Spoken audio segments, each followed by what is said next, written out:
This is an ad for BetterHelp. You work so hard to be the strong one for everyone else, but you're running on empty. The pressure to show up doesn't just disappear, it takes over your life. And talking to someone can help. Go to betterhelp.com/Ramsey for 10% off. Brought to you by the EveryDollar app. Start budgeting for free today.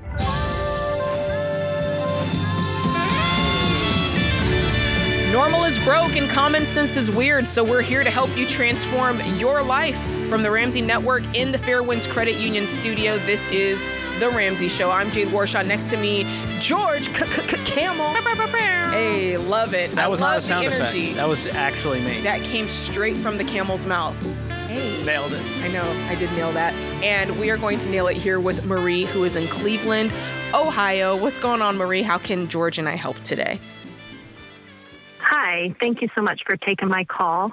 Unfortunately, my husband of 46 years old, we were married 21 years. He died suddenly 10 months ago. Oh, my goodness. And, yeah, it's been really hard, but we are trusting in God to take care of us. We have 3 teenagers, 17, 15, and 13 that I'm now raising. My husband was the main breadwinner, and I was a stay-at-home mom with the kids. I homeschooled them, and I'm wondering how much money I need to have in the bank moving forward if I want to buy a home. We have no debt.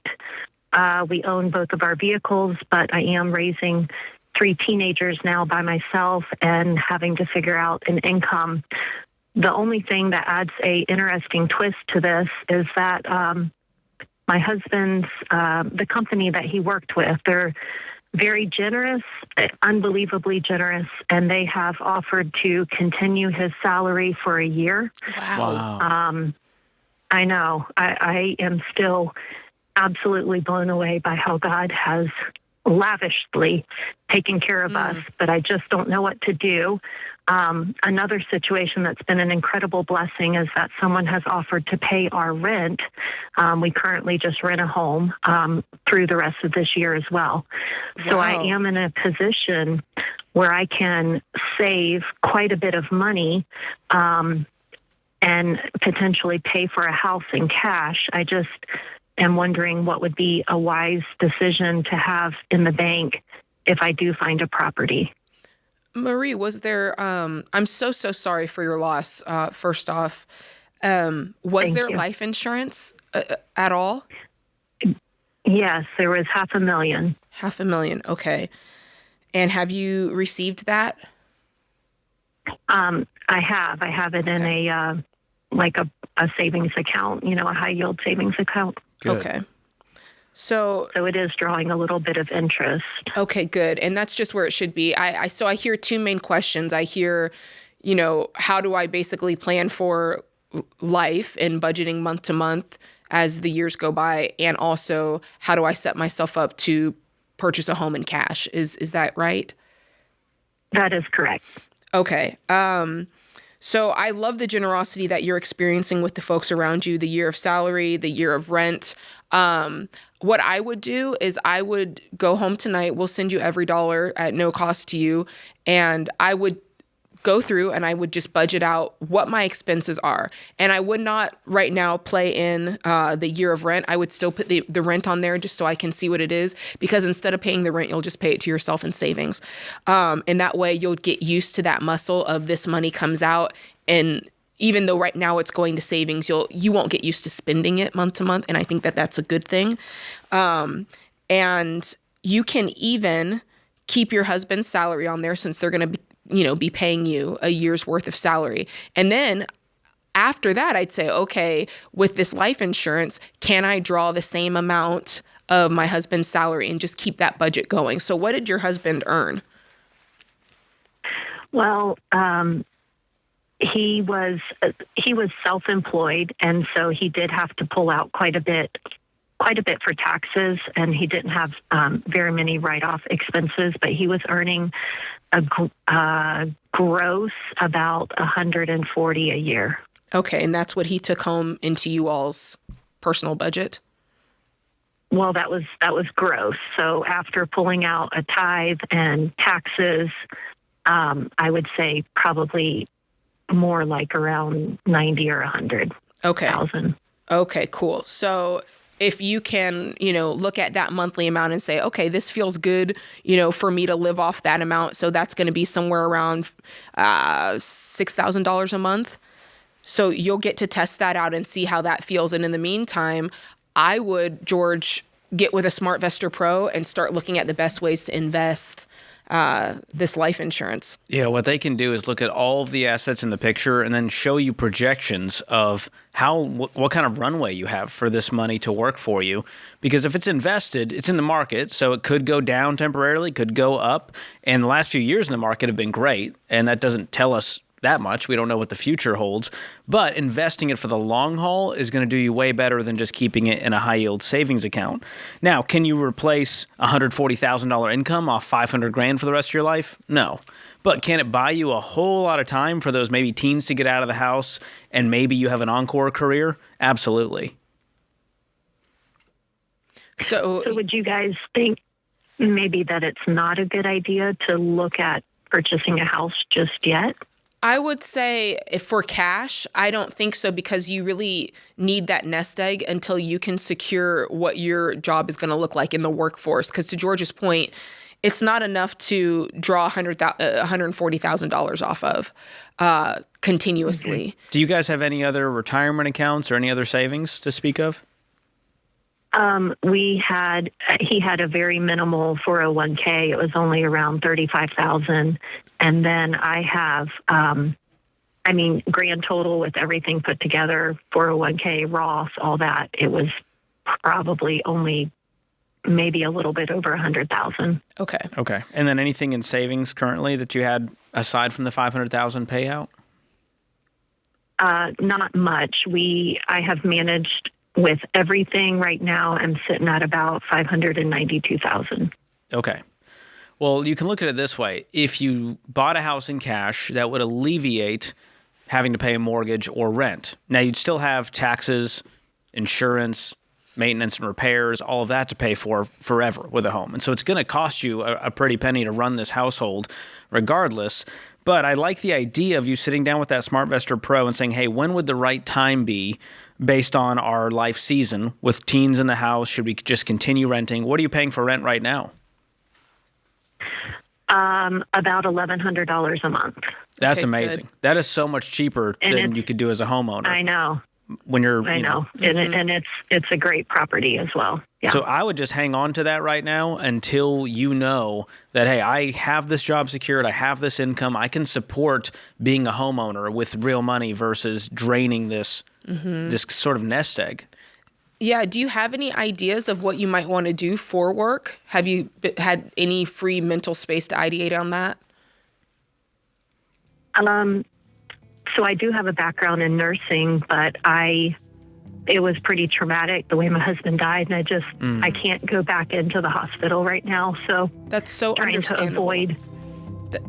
Trying to avoid all of that. That's totally understandable. And you have the right to take your time and think through this. And luckily, your friends and family have bought you a year's worth of time for that. We're going to send you Ken Coleman's Get Clear assessment. It's actually Find the Work You're Wired to Do is a book, and inside of it is the Get Clear career assessment. And that's going to help you walk through an assessment of what you're good at, what you're wired to do, and it'll show you what to do with the results of the assessment.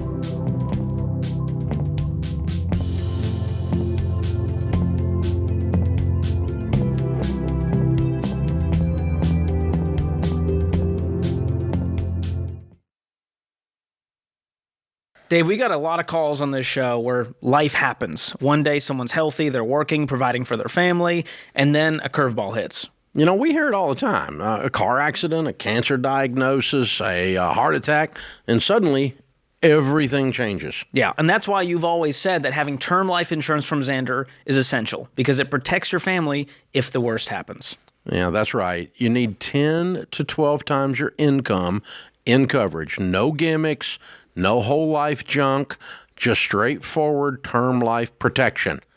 But there's another piece that people often overlook, and that's long-term disability insurance. Yeah, it's important to understand the difference between them. Life insurance steps in when you die. Disability insurance steps in while you're alive but can't work. So it replaces a large part of your income so the bills still get paid while you get back on your feet.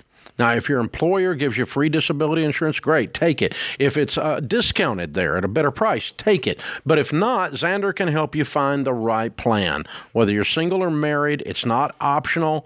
If you're going to be out of work for a while, then you need to make sure the money's still showing up. And that's why Xander is our go-to. They make it super simple to get the right coverage at the best price, no pressure, no upselling. I've trusted Jeff Xander and Xander Insurance for over 25 years, and so has my family. So don't wait. It's fast, it's easy, and it could make all the difference. Go to Xander.com or call 800-356-4282.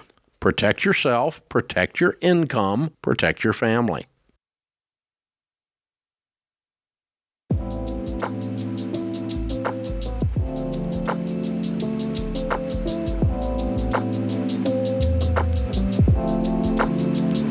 Let's head back to the phone lines where we have Max, who's in Madison, Wisconsin. Max, how can we help out today? Hey, guys. I'm moving jobs at the end of this month, and I'm wondering if I should use up a good amount of my emergency fund to purchase my stock options from the current company I'm at before heading. I've got a 90-day window before heading to the new company.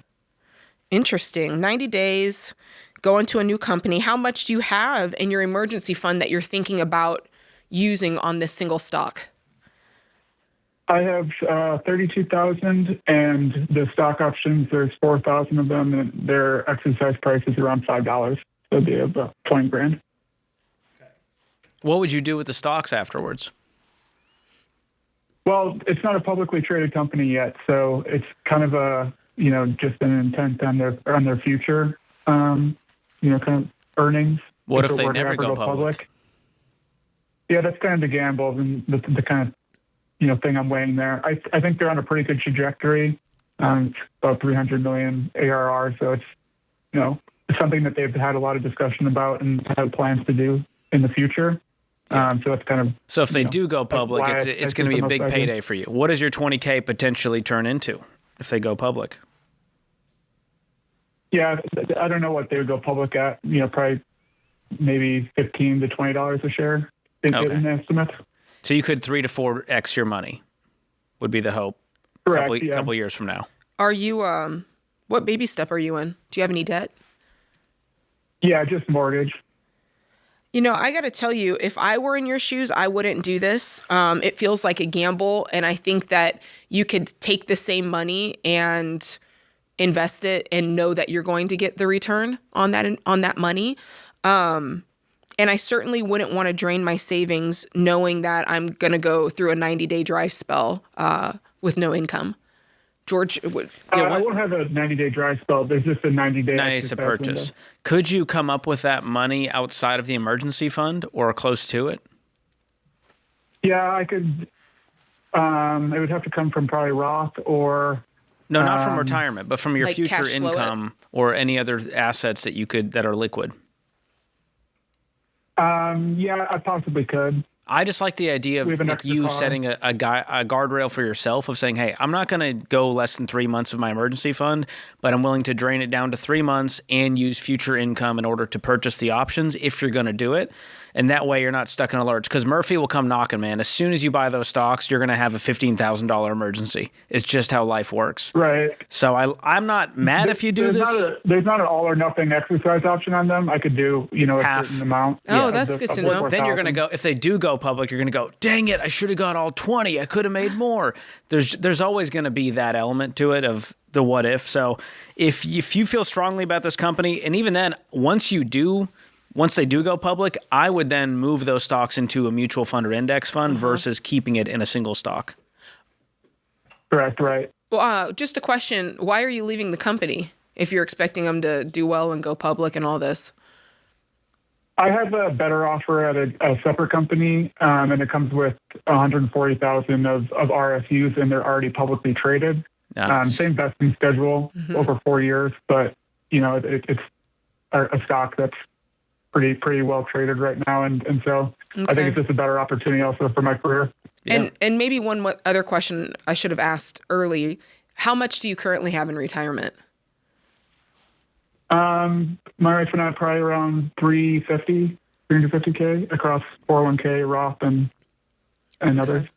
I mean, I can get on board with what George said. I think that if you can find a way to either cash flow this or not go beyond the 3 months, I think that's a fair play on this. Okay. Otherwise, you're going to call us back 3 years from now and say, you guys told me not to get it, and I could have made $100,000. I know. It's like one of those things, though. There's so when I look at all the companies out there who are trying to go public and make that transition, it's like then you go, well, gosh, this really is a toss-up. You really don't know. Yeah, I've got a friend who's in that exact situation. They have all of these paper stocks that aren't worth anything yet, but one day they could be, and it could be their future nest egg, or it could be nothing. Like that's basically, now we're just playing the lottery. Yeah, it's a lottery play. And at that point, because of his baby, let's kind of break this down, what the logic is. Because of his baby step, in many ways, and because of the net worth that he's built, I think in many ways he could take that money. It's like buying a car. Can you take this and kind of just burn it and it not really affect you? I think he's right on the line of that being the case. Yeah, he makes a great income. If he was in debt, I'm not going to say, well, don't pay off the debt. It would Instead, be a get these no-brainer. stock options. Never. But because he is in a good spot, good financial foundation, it's a risk that he can actually take. Yeah, I agree with that. All right, very, very good question. All right, George, there is not a... Oh, there it is. Dylan is in Baton Rouge. Here we go. I was about to say. All right, Dylan, how can we help? Hi, I'm just wondering if I should drain most of my savings to pay off our only non-mortgage debt. Drain most of your savings to pay off your only non-mortgage debt. I'm going to go with yes, but tell us more so that we can run this thing back and make it interesting. Okay, well, the only non-mortgage debt is my truck, which is at $24,524 is left owed on it, and we have about $39,000 total in savings. What kind of savings? It's not retirement, is it? No, $31,000 is in a high yield savings account, and then about $6,000 is in a regular savings. Okay. Cool. It's a no-brainer for me. I'm paying off the truck yesterday. Why haven't you paid it off so far? Well, mainly because my wife is apprehensive about it because she sees the amount that we have in savings, and dropping it down drastically scares her. She wasn't apprehensive when you got a $40,000 truck that went down in value as soon as you drove it off the lot with a giant payment? We weren't married at the time. Oh, okay, there we I go. see. She goes, hey, that was a previous life. That's his problem. And now it's y'all's savings. And she goes, I don't want to see that gone to your past, mistakes. Right. Yeah, I would do it and rebuild, because the truth is, on paper, in an accounting spreadsheet, you don't actually have 39,000. Yeah. You got 15. You got 15. And so even left with 15,000, you're in a great spot. You're completely debt-free, 15,000 in the bank, and then you can rebuild your savings in no time, even with just your truck payment. What's your truck payment? $626 a month. Ooh. You just got a raise. Tell your wife, hey, I just got an extra $625 a month net take-home pay. Man. She's going to be real happy. Yeah. And she's going, how'd you do that? I paid off the truck. Mm-hmm. and the truth will be told, how if she's willing to immediately take that entire $629 and put it back into savings, or if suddenly there becomes a need for, I don't know, some new jewelry or like a nice bag or yeah, that's $7,500 extra you have in your budget every year. She wants a trip to Disney, so $7,500 will get you there for probably 3 days, but it'll get you there. Right. My wife too. We'll go at the same time, Dylan. How about that? It sounds great. Can't wait to meet you. Congrats on the truck payoff. Yes, and thank you for the question. I feel like the old boat quote, the best day of your life is the day you buy the boat, and the next best day is the day you sell the boat. Listen, the maintenance Same with alone. the truck. Yeah. The best day of your life is the day you get that truck, and the next best one is when you sell You sell it or you pay it off. I'll take the payoff. He likes the truck. And here's the other parameter. If all the things with wheels and motors is more than half your annual income, you got a problem. Yeah. And there's a reason that we say that, because vehicles are going down in value constantly, especially if it's something that's brand new. Oh my goodness, never buy a brand new car, people. Unless you're a millionaire, the amount of value that's lost just in year one is astronomical. Yeah. And so these are parameters, these are kind of rules of thumb that we live by and teach by here, but it's so good. So say it again, George. If the vehicle... You want to make sure that everything with wheels and motors in your life, that's bikes, cars, trucks, boats, you name it, no more than half your household income is tied up in those things. That's if you make right. 50 grand, no more than 25 grand. You make 100 grand, no more than 50 grand, just so you don't have too much of your world wrapped up in things going down in value. That's right. You can take the hit. And if you are interested in buying a brand new vehicle, again, you're looking for a net worth of $1 million or more, so that, again, when you take that hit of depreciation, because you will take the hit like Mike Tyson, you can actually... It's a nick. It's a nick.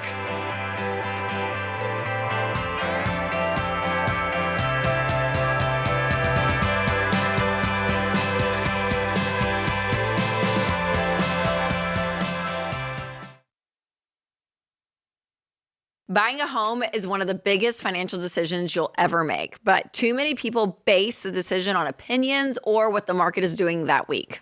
Churchill Mortgage has been our trusted partner for over 30 years because they do things the Ramsey way. A lot of people think buying a home starts with going to a bunch of open houses. But if you're buying a home the right way, you start with a budget and a trusted guide like Churchill before you even think about house shopping. Churchill will show you the real numbers, not what a bank will approve. Buying before being ready is how people end up house poor and stressed out. Churchill will tell you the truth, and they won't push you into more house than you need. And once you understand what you can actually afford, you can move forward with clarity and confidence. So if you're ready to buy a home, choose the right guide and stick to a plan. Go to churchillmortgage.com and get started. That's churchillmortgage.com. This is a paid advertisement. NMLS ID 1591. NMLSConsumerAccess.org. Equal housing lender.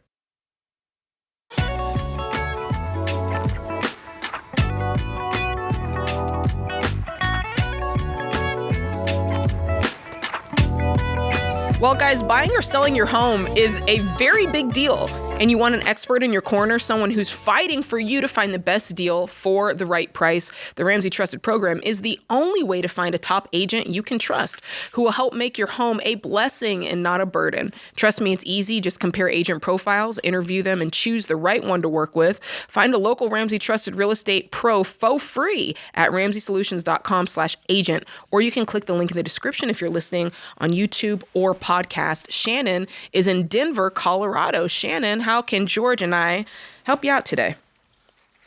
Hi. My daughter recently got out of a relationship that she was in for about 3 years. While she was in that relationship, they acquired an enormous amount of debt together, although they were not married. We have about $80,000 in vehicle loans, $15,000 in credit card, and about $20,000 in a business loan. Her boyfriend had quit his job when the owner sold the business so he could branch out and open his own. And the majority of the vehicles are upside down on their loans because he took additional equity to start his new business.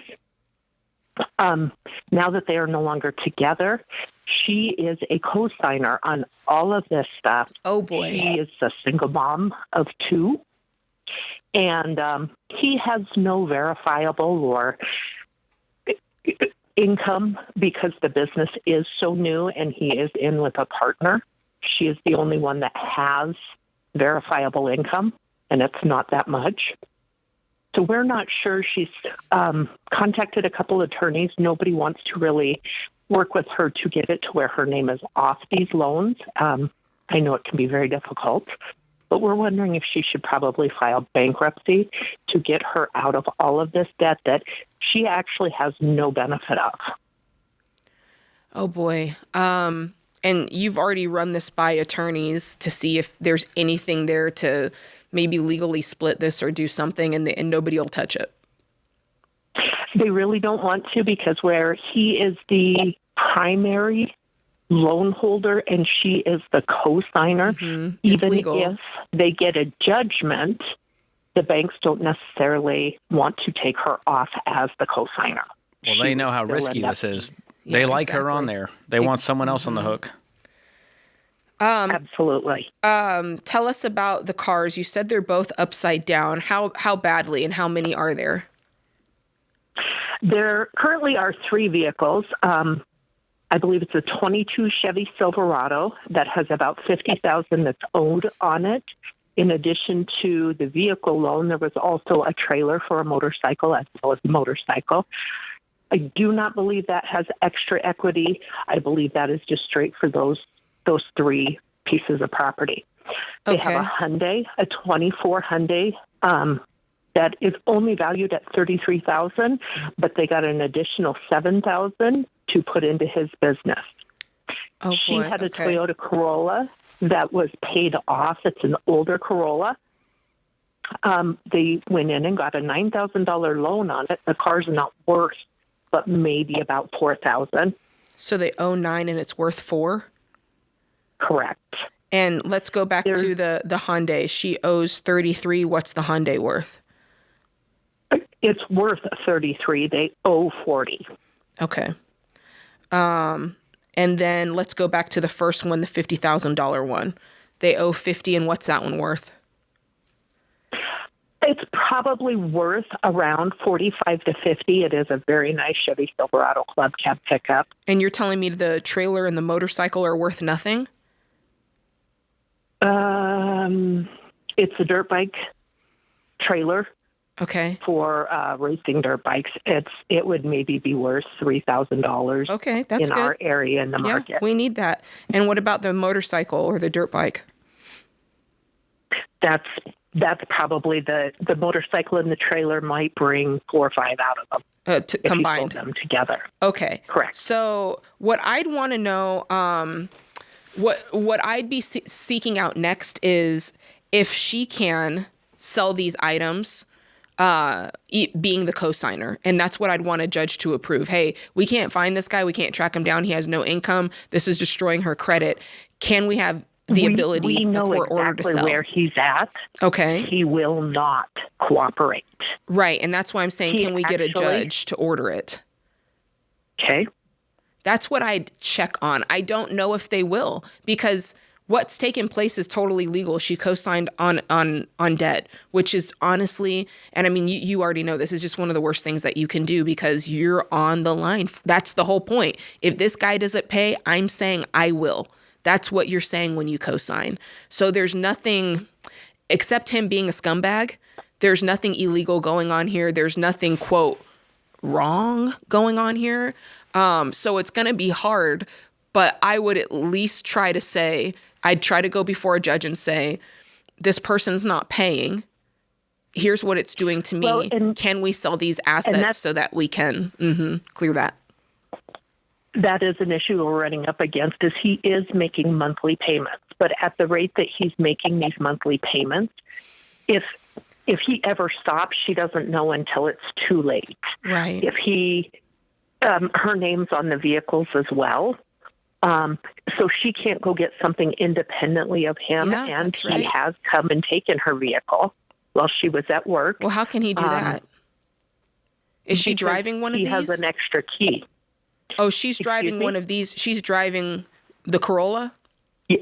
She's driving the Hyundai at this time. Okay. Are they both on the insurance for all these vehicles?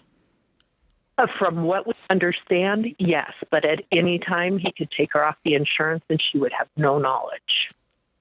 Why is that, if she's also on it as well? Because they are not currently together. It's his insurance agent.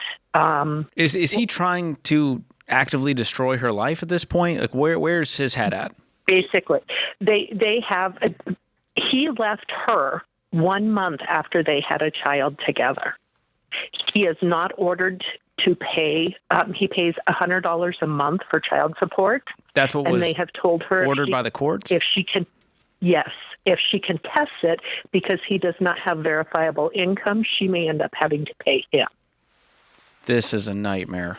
I'm so sorry. 100%, which is why we're wondering, if she files bankruptcy, would that get her out from under as co-signer from all of this? So at least she doesn't end up with all this on her lap. Well, the bankruptcy is not going to help much because they're going to liquidate all the cars. And if they get repoed, she's going to be on the hook for the difference. They're going to sell it at auction for nothing. And then she's going to owe even more while her financial life gets destroyed for 7 to 10 years from the bankruptcy. So I don't love that option. I would try to see how we can get her out of these individual situations one by one and get her income up enough to where she could pay them if she had to. Okay. And I would try to get up. You're about 15 grand underwater on all these vehicles. Obviously, she needs something reliable to drive, and obviously we need the ability to find this car and be able to sell it, which that's going to be the difficult part because he's got most of these toys, doesn't he?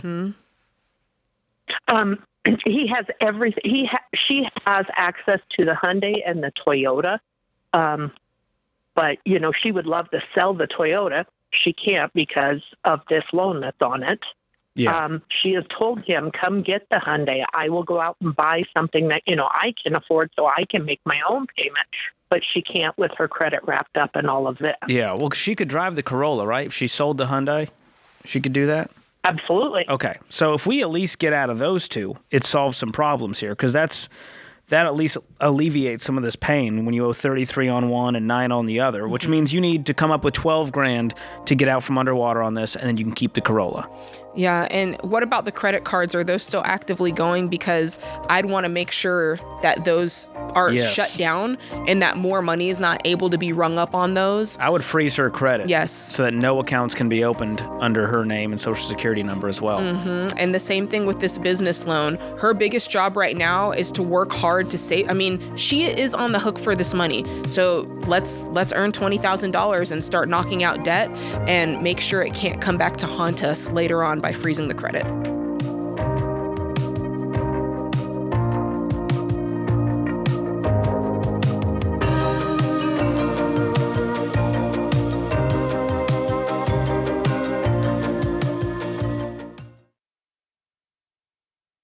Hey, George Kamel here. Let me pull back the curtain on something you may not know. If you're in debt and collectors are threatening lawsuits, the worst thing you can do is ignore it. That's exactly what they're counting on. Because when you do nothing, they can take you to court. And if you don't respond, they can win by default and even get access to your bank account. And that's why I tell people about Guardian Litigation Group.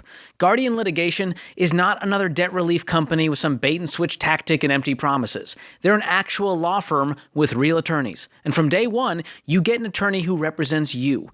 They step in when collectors are trying to push you around, and they handle it. So instead of panicking, you've got a plan for peace of mind. So if you're backed into a corner and facing imminent legal action, don't stick your head in the sand. Ignoring it will make it worse. And Guardian Litigation is who you contact when it gets worse. So go to guardianlit.com/Ramsey. That's guardianlit.com/Ramsey. Attorney advertising. Results may vary and no specific outcome is guaranteed.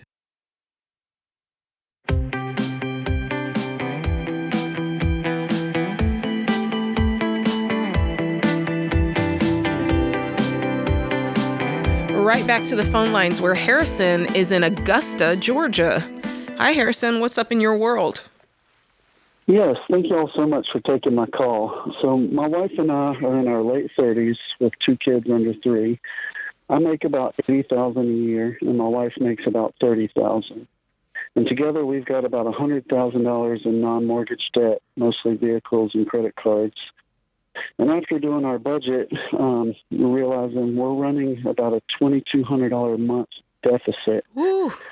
And I feel completely trapped. I have no idea what to do. I've realized we've built our life outside of our financial reality, and it's just kind of snuck up on us, and I could use some help. Yeah. Listen, I'm going to tell you right now, I got to believe that a lot of that red is in the cars. Am I wrong or am I right? Yes, you're right. So tell us about the cars. How many are there? And tell us what the payments are. Tell us what you owe on them. Yeah, so I have 2 vehicles. I have a truck that I owe about $14,000 on. That payment's about $325 a month. Okay. And then I have an SUV that I owe about $30,000 on, and that monthly payment is $560 a month. Okay, honestly, I'm going to tell you that's not as bad as I thought it was going to be, although I still don't like the car payment. What else is sending you guys, over $1,000 over? When you look at the budget, what do you find are the key contributors? So it's mostly, I'm paying $1,950 a month for daycare. And that's killing me. And then my mortgage is a little over $2,100 a month. So I really put myself in a house that we probably should not have bought. Yeah. What's your actual take-home pay every month? $6,500. Oh, wow. That feels low. Is investing coming out? So I was putting about 5% into my 401. I just actually paused that this week. I'm trying to, do whatever I can to come up with some cash. Downloaded the Every Dollar app and then kind of going through that and just trying to find some solutions here. So you said you have $100,000 of non-mortgage debt. I'm counting $44,000 in car loans. Does that mean you have $56,000 in credit cards? So I have about $25,000 in credit cards. I have about $10,000 in a personal loan and about $5,000 in medical debt. Okay. Have you and your wife sat down and made an Every Dollar budget and just kind of put this all on paper to get the reality of it? So I have, and, I've tried to talk with her multiple times, and she kind of shuts down, and it's hard for her to kind of see the reality. And, Is she overwhelmed? I'm trying to... absolutely, she's overwhelmed. Well, the truth is, if she's making $30,000 after taxes, after everything, that's not covering daycare. It's breaking even. That $30,000, yeah, that $30,000 is from a photography business. It's all under the table. But you're right. It's barely covering daycare. But is that what's keeping her? I guess what I'm saying is, regardless of how it's being paid or who she's working for, she's out making money. And is that the thing that's keeping her from, obviously, I'm not saying everybody has to be a stay-at-home wife. Just hear that. I'm just saying I'm trying to solve a math problem here. If she were to stay home, that's something that might pull this back a little bit, and maybe she can stay home and do photography and just shift those hours to where, do you see what I'm saying? There's more of a benefit to it. Absolutely. Because if she could do that nights and weekends and watch the kids during the day, well, now we have a problem solved because we've kept some income in the door while getting back our daycare money, Exactly. $1,950 a month, which gets you to more like a $300 deficit, and that's without paying off any of your debts. Have you guys talked about that? We have talked about it, and honestly, we've tried it a couple times, and it just did not go very well.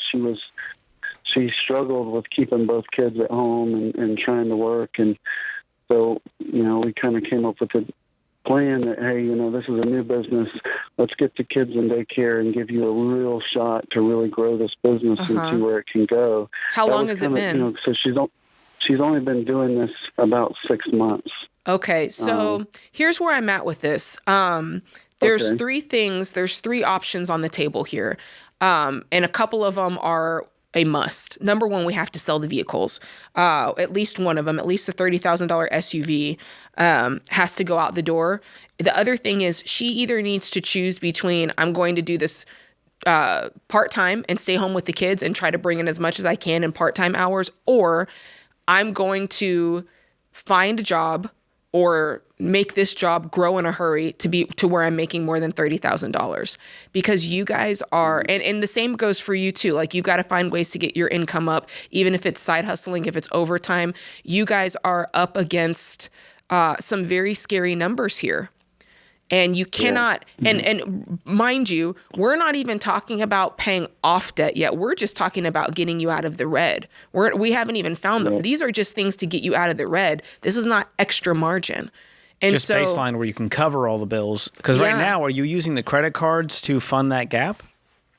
Yes, that's what we've been doing. But see, it's coming to a head because my limits are about up, and at some point it's all going to come crashing down. And that's why I say it's not and that's why I say, speaking with her, it's not personal. It's not having to do with anything with her photography business. This is math, and this is numbers, and this is us adulting and saying this is what must be done in this season. We need to go from I'm scared to I'm angry, because that tells me now we can solve the problem. And so if you can get her there, you know her better than anyone, and just level with her and say, hey, listen, I know I'm overwhelmed too, but we're going to get through this together. We're going to get on a plan. We have the every dollar budget. And if you don't have the premium version, we'll gift it to you, Harrison. If you hang on the line, that'll connect to your bank account. That'll give you all the personalized recommendations. And I think once you see the reality and you can look past the fear and the overwhelm, you guys will go, okay, we can see a path out, and you just got to focus on one thing at a time. That's the baby steps. $1,000 cash. Do you have that in the bank right now? I do. Okay, good. Then it's going to be attacking all of our debts, smallest to largest. So what's your smallest debt? What's the next smallest balance you have? It's about $420. Great. Now, can we knock that out if we worked extra and cut our lifestyle down to nothing? Yeah, absolutely. So then at least you freed up that one payment. And so now you see some light at the end of this tunnel, and it's going to be a slog. I mean, this might be 3 to 4 years for you guys on this journey based on your income to debt ratio. Yeah. Harrison, what do you owe on this SUV? You said you owe 30, but what's it worth? It's only worth about 21, so I'm underwater. Okay. Dadgummit. The truck only owe 14, and it's worth probably 16. Okay, so there's some money there. I would probably sell that one then and take the 2,000 and buy a cheap truck. Put a little money with it. See if you can cash flow a couple more $1,000. So maybe you can get a $4,000 or $5,000 deal. That might mean kind of pausing the baby steps for a second to stack up that cash to get a used car to replace that truck to get you from A to B. Right. And what about your work? Let's find ways to make quick money for you. What do you do for a living? So I work for a building supply company running inventory and warehousing, and then I also teach pottery classes on the side. Okay. Does the main job offer overtime? No, so I'm on salary. Okay. And what about the pottery? Is that a great side hustle for you, or did you just pick it because you like it? Because if it doesn't pay a whole lot, we need to shift to doing something that really pays. It could be. I mean, I've been doing it 20 years. I'm really, really good at it. I just haven't spent much time doing it because it's, with the 2 kids at home. And right. So what do you make a month on average doing that? Doing pottery? Yeah. About 600. And how many hours is that? I'm working 2 hours once a week, 4 weeks. Okay. So that's about 8 hours a month? Yeah. I think we can pour gasoline on that. I think we could pump it up into high gear. Pretty good hourly rate on that if you can do more of that. And if you can't do more of that, then tack on something else. And you might be having 3 or 4 different, side hustles that bring in money here and there. Same thing with her. But the point is, you guys have got to get the heck out of Dodge. I got to hear some urgency. This is not even my situation, and I'm feeling like I got to move. We got to make changes. We got to shift. So, guys, you can do this, but you're going to have to get uncomfortable. There's no way this is happening without you guys getting extremely uncomfortable to do it.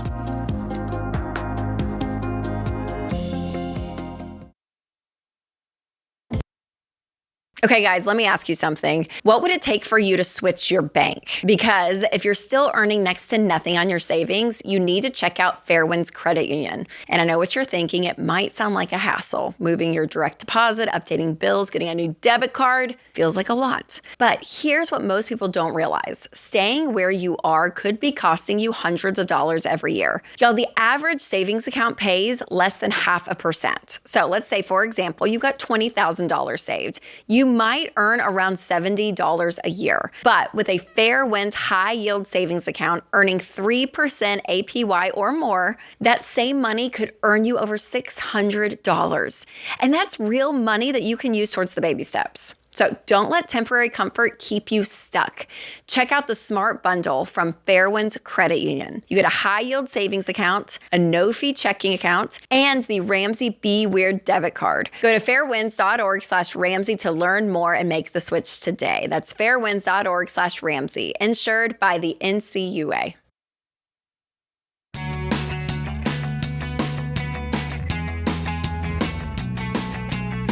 Welcome back to the Ramsey Show here in the Fairwinds Credit Union studio. Again, I'm here with George Kamel. I'm Jade Warshaw. And we're headed back to the phone lines where we have Dan, who is joining us from Fort Myers, Florida. Dan, how can George and I help you out today? Yeah, so my wife and I are starting on the process of buying our first house, and our lender is suggesting we cash out our 401ks for the down payment. Oh. I'm trying hard not to laugh, Dan, because it's just so funny that a lender, of course, is like, hey, just cash out your retirement to make this happen, yes, man. Come on. So I can get paid because I haven't in a while. Right. I mean, you do know that this is a horrible idea. I mean, your red flags went up, didn't they? Yeah, that was my thought. I mean, yeah. So let's play this out just for kicks and giggles, yes. Dan. How old are you? I'm 30. Okay, you're 30, and how much are they telling you to cash out? So I've got about 22 in my Roth, and my wife's got about 14 or 16 in her employer match. Okay, so 22 and 16 is what you would have cashed out if you listened to your lender. Yeah, about 36. Okay, so 36 grand, and I'm just going to play that out. If you left the 36 grand in, what it would turn into, which is how much you're losing if you did this move, okay? And that's if you never added anything to it, just 36 grand, letting it ride from 30 to 65. That would turn into $1.2 million. So this is not a $36,000 decision. It's a $1.2 million decision. Absolutely. So that's the scary part. So that tells me, though, another thing, you may not be ready to buy this house. Yeah, what took place that you guys even got to the point of discussing such madness? So we just moved to Florida about 3 years ago. We make about 140. We've got virtually no cash savings. Got it. So that's the thing. So we've got 30,000 in credit cards and 20,000 on her car. Okay. I'm glad you told us that because around here, we really do. We love home ownership. We do. We love when people are ready to make that purchase. We love when people want to invest in 401ks. We love being able to say yes to these things. But there is a time that it creates a much better timeline for this to be a blessing for you versus a burden. And so the way we teach it here is there's certain things that just have to be in line first. And one of those things is we're never going to recommend you buy a house while you're still in consumer debt. That is you're just adding insult to injury because home ownership is expensive. Number one, you're going into debt. Yes, it's different than normal consumer debt, but it's still debt and it's still a financial responsibility for you. So we're always going to say, hey, you got to have your consumer debt paid off. That's numero uno. And then after that, we want you to have an emergency fund because we all know that once you buy that house, something's going to happen. Everything's on you. Yes, the roof is going to happen. The AC is going to happen. You're going to have pigeons that like to nest up in your gutters. That happens to us all the time. And it's like you got to have the guy come out there and remove them. All that kind of crazy stuff. That's outside of any family emergencies. Yeah, there's an ice storm and you got to have the arborist come out, right? And when you have debt, you can't cash flow that stuff. And then if you don't have savings, you can't pull from the savings for that stuff. And then the next thing you know, Dave, George. I appreciate that. She called me Dave. Oh my Lord. I looked at you and I just said, Dave. The next thing you know, what are you doing? You're going into debt. Further into credit card debt. So we don't want that domino effect to take place. That's why there's actually reason to why we teach what we teach, George. So is it too late to back out of this whole thing and just keep renting for a while as you kind of create a better financial foundation? No, it's not too late. So, I mean, the whole story, right? So we've got about 10,000 in savings, in cash savings. So it's not a whole lot, but there's a little bit there. The issue is, we live about an hour and a half outside of where we work, where we're currently renting for $2,500 a month.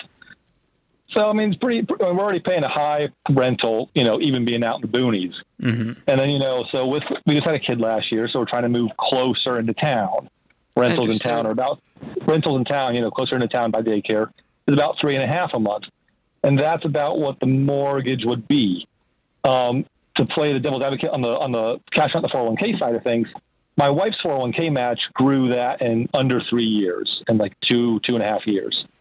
So if we replayed that scenario, ideally we'd be back at that same number within 2.5 years. That's true. That could be true. You'll be there even if you didn't touch the retirement. You'll add that if you kept where you're at, and so it's still you're still losing that 1.2 million that you unplugged, and even though you're adding to it with the new 36 grand over time, it's still unplugging that growth for the rest of your life versus adding to it. So I still think it's and you're also going to pay penalties and fees as well. Yeah, we didn't talk about that. That's aside from that. And so I think you guys are tired of the commute. You want to be homeowners, and the truth is we made decisions that just has kind of put us 2 steps back with the car loan and the credit cards. Like, you guys are making 140 grand and you still had to turn to the credit card. So it tells me we need to get our current income under control before we step into this new chapter. Yeah. The income is under control. The 30 that's been there for a few years now. We've just been that's even scarier. That's at 25% APR. Yeah. So and we've just been paying that. So we've actually been living on a cash budget for a few years now. I also want to call out another part of this, and again, I don't want to sound like I'm here to bust your bubble. That's not what I'm trying to do. I want to give you fair numbers so that whenever this all goes down, it feels good and you can actually keep it. But if you're bringing home $9,000 a month, doing a $3,500 mortgage is not good for you. That's way too high for you. It's $1,000 over where it should be. Ideally, you're sitting at about $2,200, which means you need to have more saved up for the down payment to then lower the mortgage or choose a different home that's at a lower price point. So there's going to have to be compromises.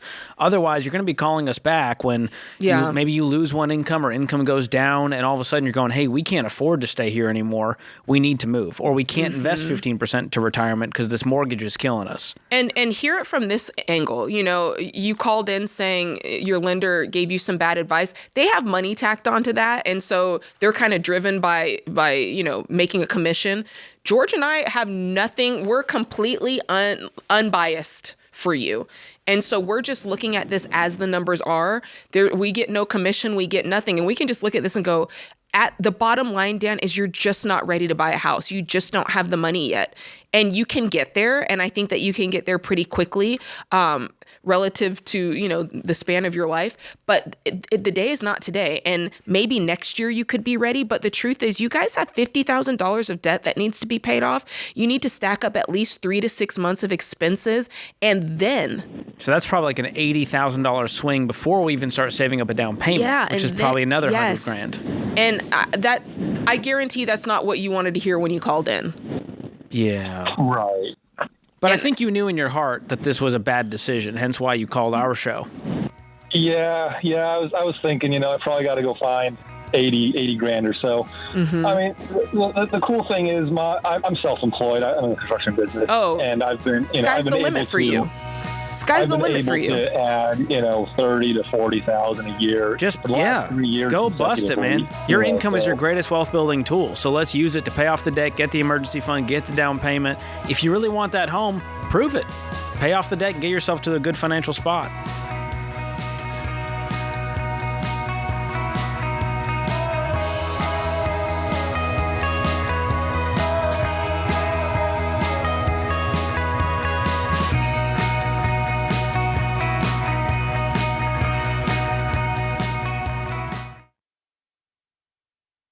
Hey guys, healthcare is one of the biggest stress points in your budget. It's confusing, and most of the time it feels completely out of your control.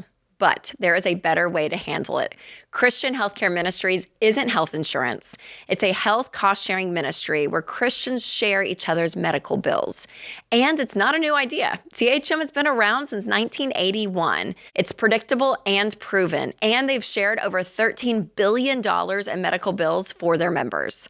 Plus, you get more flexibility. There are no network restrictions, and you don't have to wait for open enrollment. Now, let's talk about how CHM helps your budget, because programs start at just $115 a month, And many families save hundreds of dollars a month compared to traditional options. So if you are tired of feeling stuck, check out Christian Healthcare Ministries. Right now, CHM is offering new members a 50% credit towards their first month of membership. Go to chministries.org/budget and use promo code Ramsey. That's chministries.org/budget and use promo code Ramsey.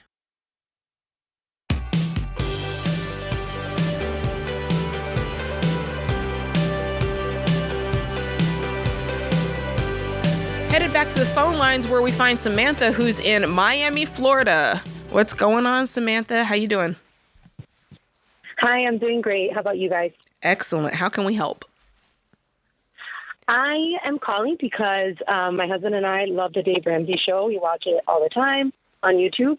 And I am trying to convince my husband to let us buy a new iPhone for me. My iPhone does kind of work, but it's not fully functioning. Apple Pay doesn't work. It doesn't connect to my watch.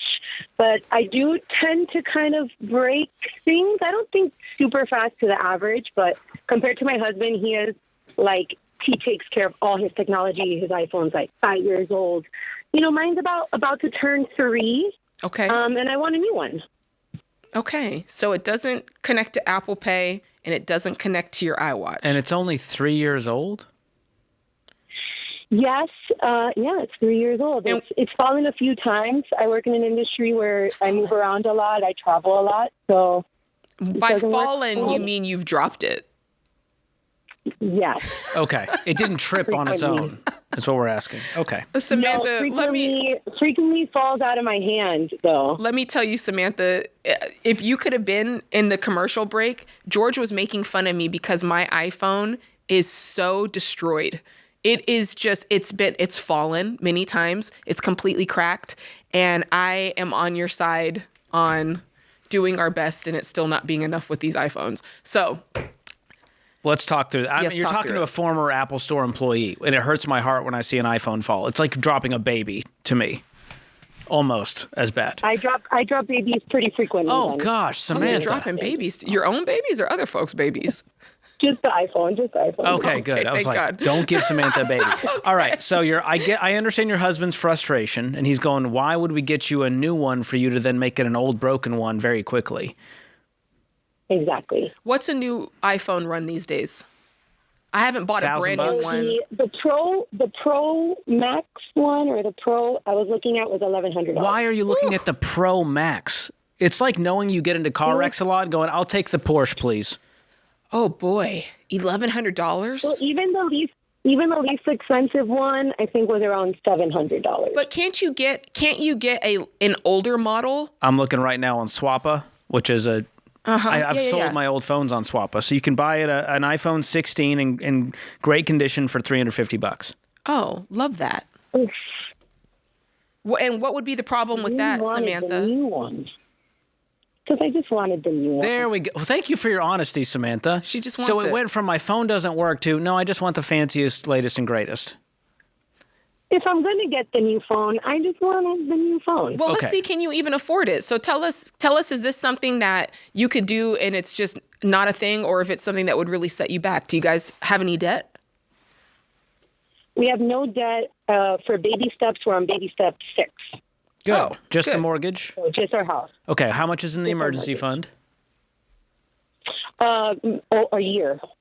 A year's worth? Almost a year. How much does that equate to? Yeah. That's if you include some of our investments, I guess if it's just purely cash on the emergency fund, then 6 months. Okay. So it's about $60K.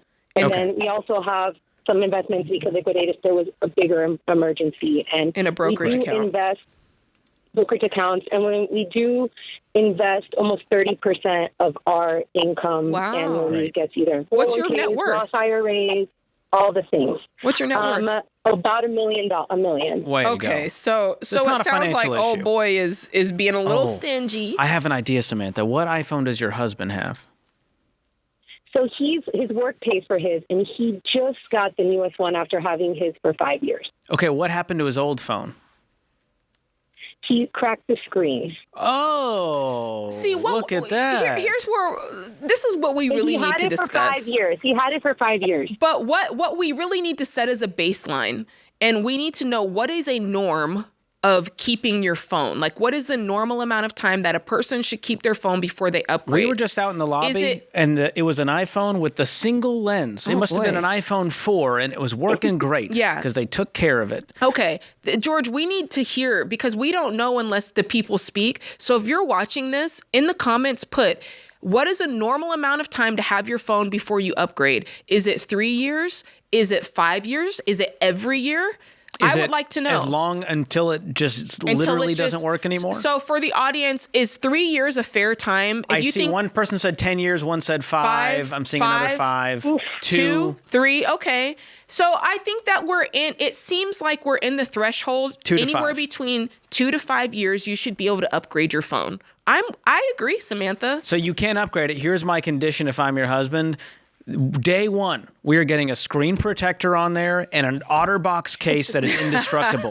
The ugliest cases. The ugliest, biggest case you can find to protect it. Because the truth is, I doubt you've had screen protectors in good cases on your phones this whole time. Yeah. And even if she has, just double down on it because you need it. Put it inside of a baggie. I am Mr. I'm proudly, my phone is perfect at all times. Really? I take care of it. A screen protector at all times, always in a case. People who, you know how I know someone's rich? Their iPhone is nude. Oh. No case, no screen protector. I go, you can't hide money. Because it doesn't matter. If they shatter it tomorrow, they'll just... I can spot a trust fund kid a mile away if they've got an iPhone with no case on it. But it's slick. You can't even get a good grip on it to hold it. You're living on the edge, and there's total confidence. Total confidence. I can just go and ride through and get another one tomorrow. Be a little more nonchalant with your phones, guys. You're carrying $1,000 device.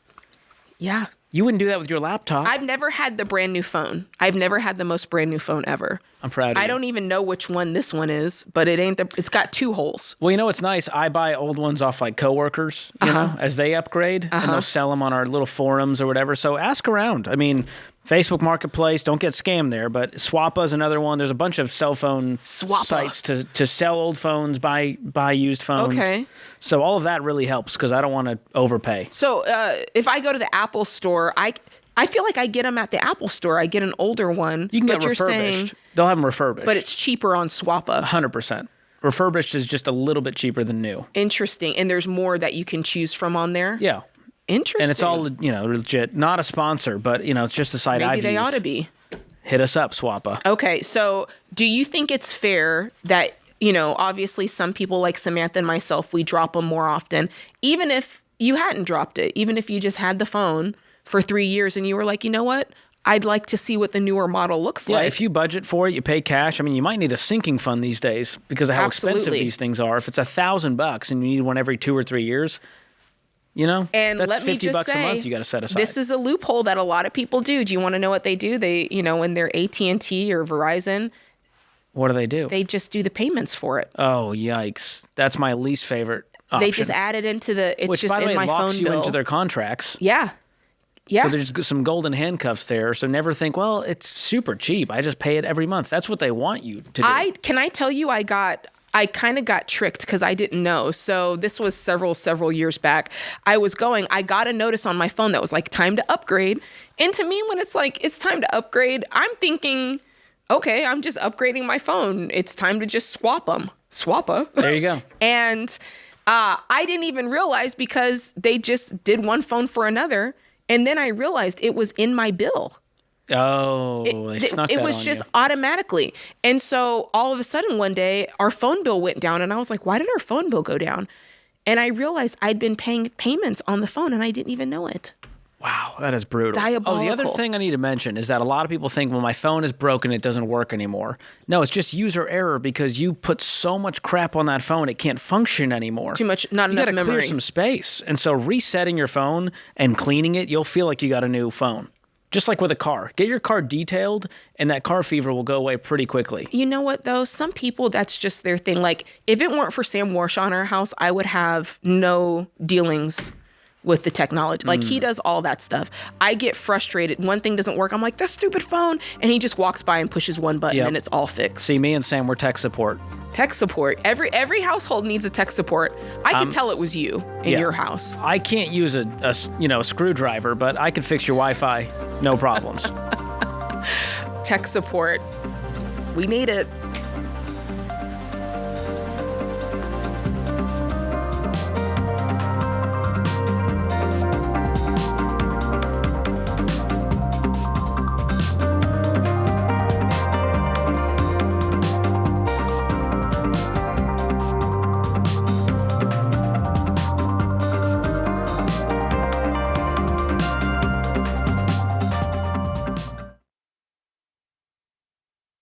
Let me tell you something I see all the time. People are working hard, trying to get control of their money, and then their phone bill shows up higher than expected. Again. And they don't even know why. That's why I want you to switch to Boost Mobile. Here's the truth. Your phone bill should fit your budget, not the other way around. Your wireless company is counting on you just paying it without asking questions. With Boost Mobile, you can unlock big savings compared to the so-called big guys. Bring your phone, keep your number, and pay just $25 a month forever on their unlimited plan. No contracts, no confusing fees, and that $25 price is locked in forever. And if you're skeptical, that's fine.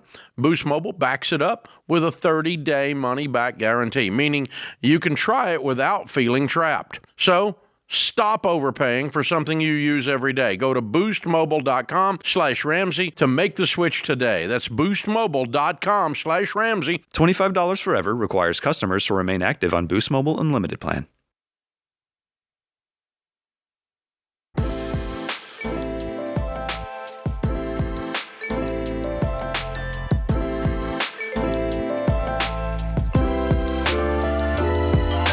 Ask Ramsey is our free AI tool that's built and trained on proven Ramsey principles. And so today we're going to talk about some of the most asked questions that you guys ask Ramsey. We get questions all the time around budgeting, paying off debt, but this time the top question was around retirement savings, George. As a matter of fact, the most asked question was this: how do I know if I have enough saved to retire?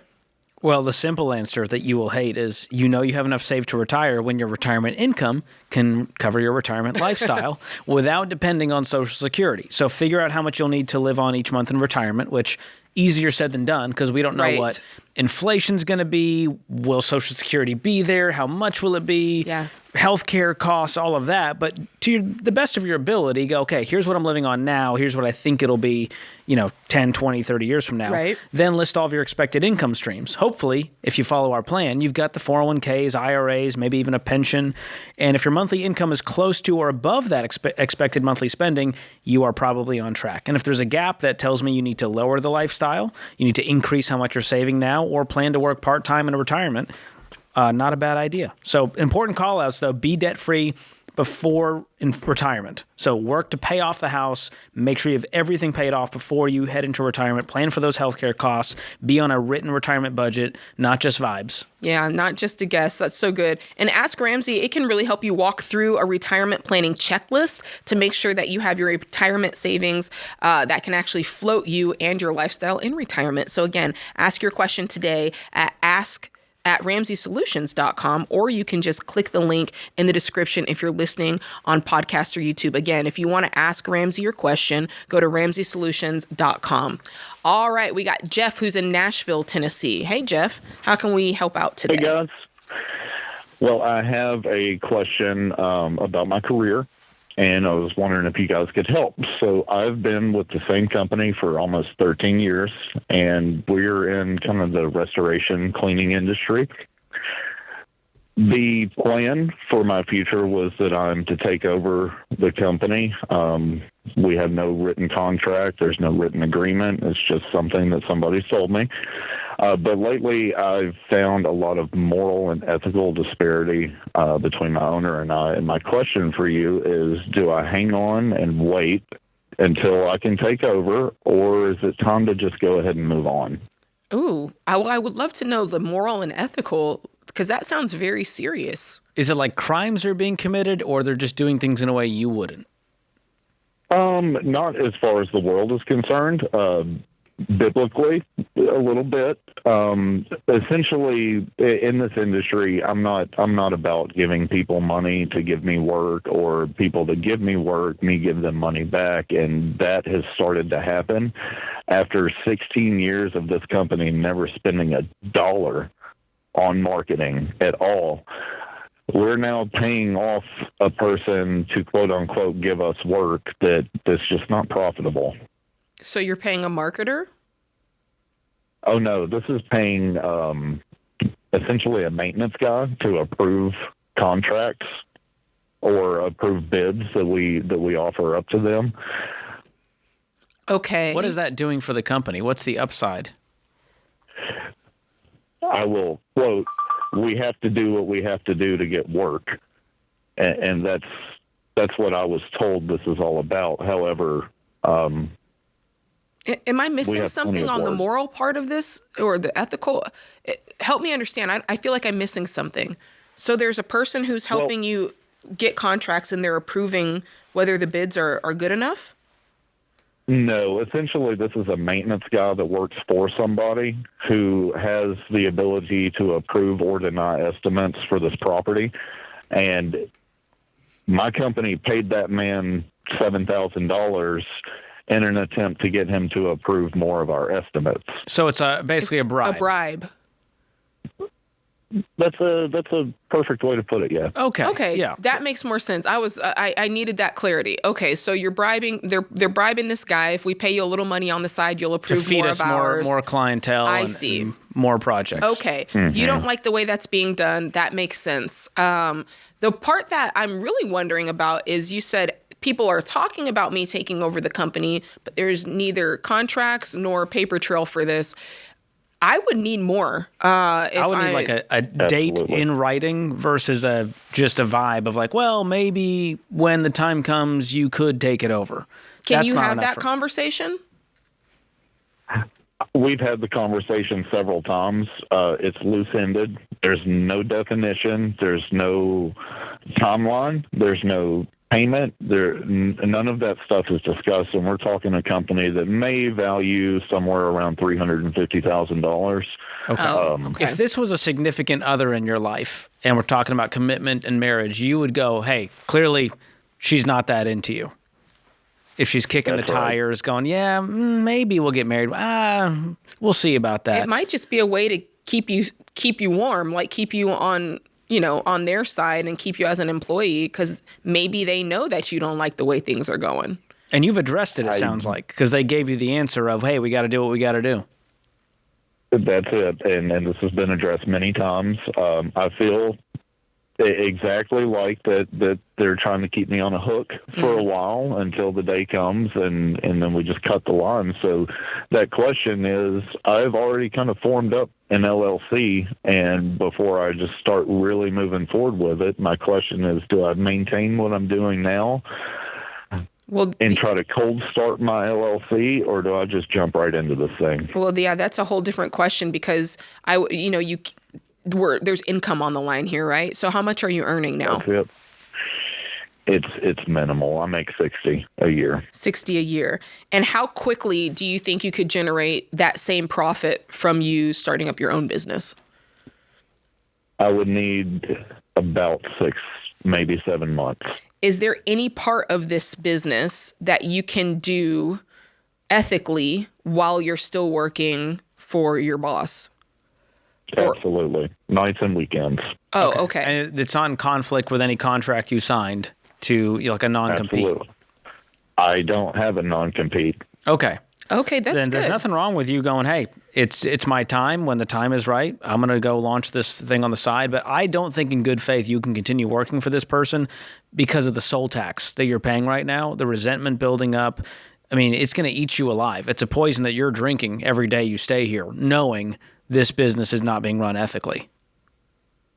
Fair. You're not excited to go to work for a guy who does that, you're not aligned in the values. And so for that reason, I would get out as soon as possible, even if you go work for someone else in the meantime while you get this thing off the ground. Do you think you could find someone else to go work for quickly? Unfortunately, for this company, about 80% of our book of business comes through my phone. It's my contacts, my people, friends, etc., church family. So the work for me won't stop. It will just go through. What happens when you divert those leads to your new business versus them, and their business hurts even more?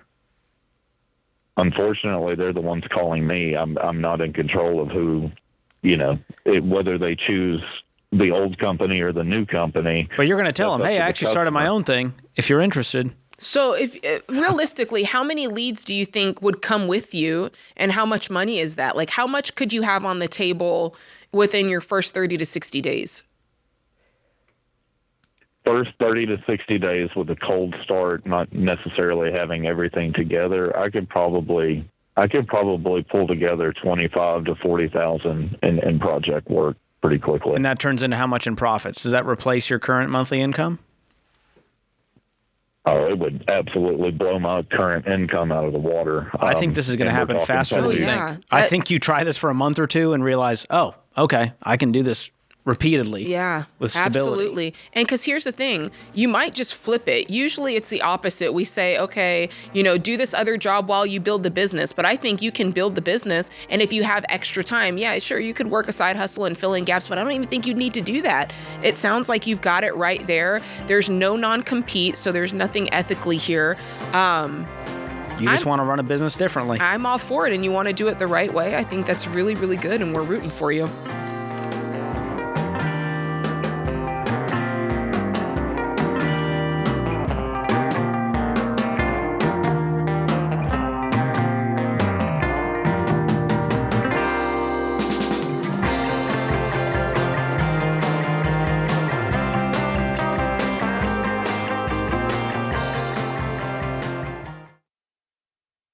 When you've worked hard to buy a car the right way, you paid cash with no payments hanging over your head, the last thing you want is to worry about it every time you drive it. That's why we trust Christian Brothers Automotive as the official auto repair partner of The Ramsey Show. See, most people don't stress about their car because it's older. They stress about it because they don't know what's happening under the hood or trust the people that are working on it. But Christian Brothers Automotive uses digital vehicle inspections. You can actually see what your technician sees and know what's urgent and what can wait. Plus, Christian Brothers stands behind their work with their nice difference warranty, 3 years or 36,000 miles, whichever benefits you more. So if you want real peace of mind with the car you worked hard to own, go to cbac.com/Ramsey. Use the promo code Ramsey and you'll save 10% off your visit, up to $250. cbac.com/Ramsey. See store for details.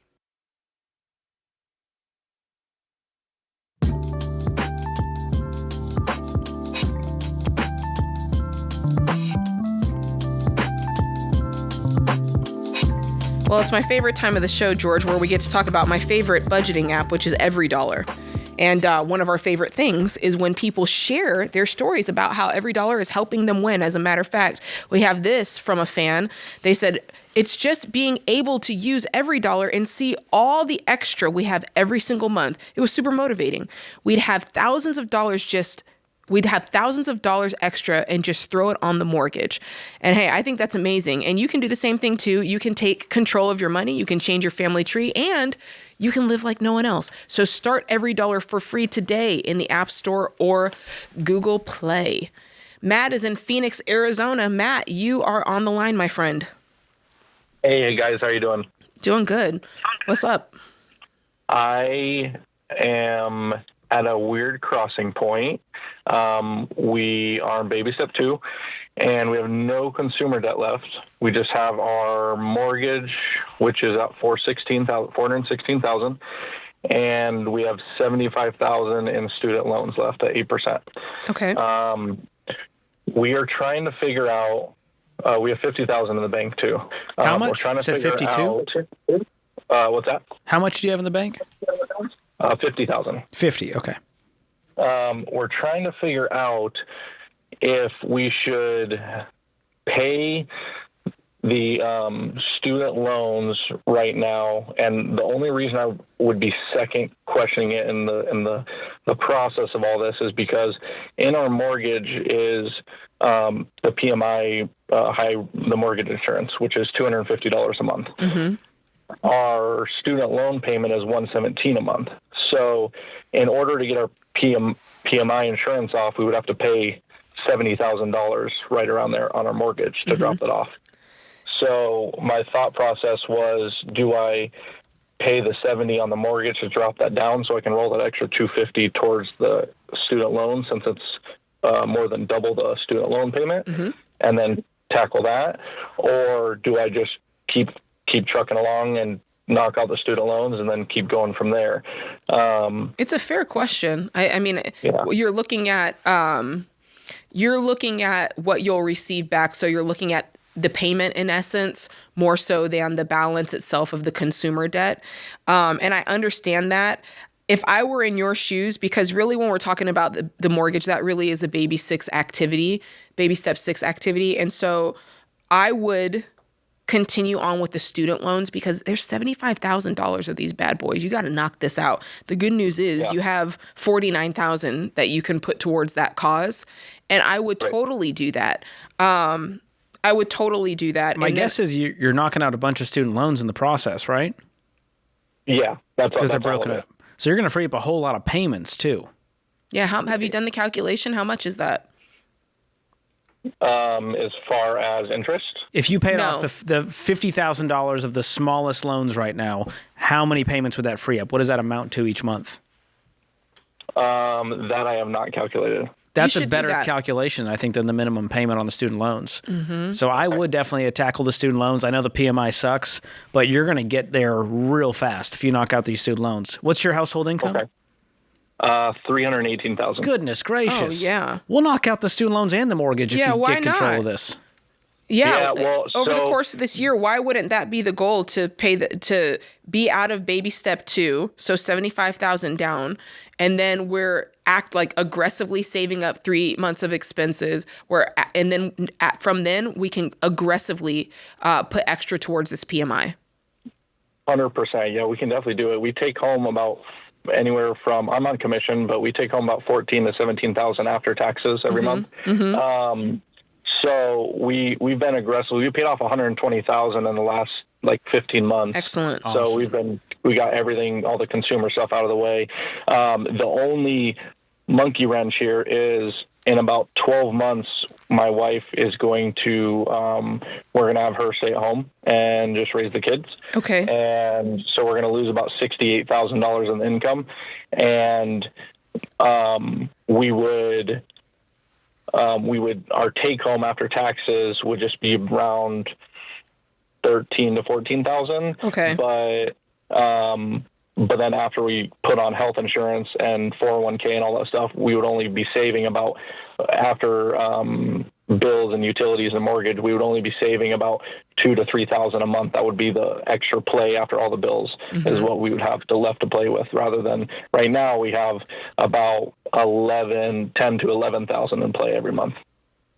So you're saying that that feels like a huge swing, bigger than I thought. So she stays home. Obviously, your income goes down from 17 to 13, and then you figure how much for insurance?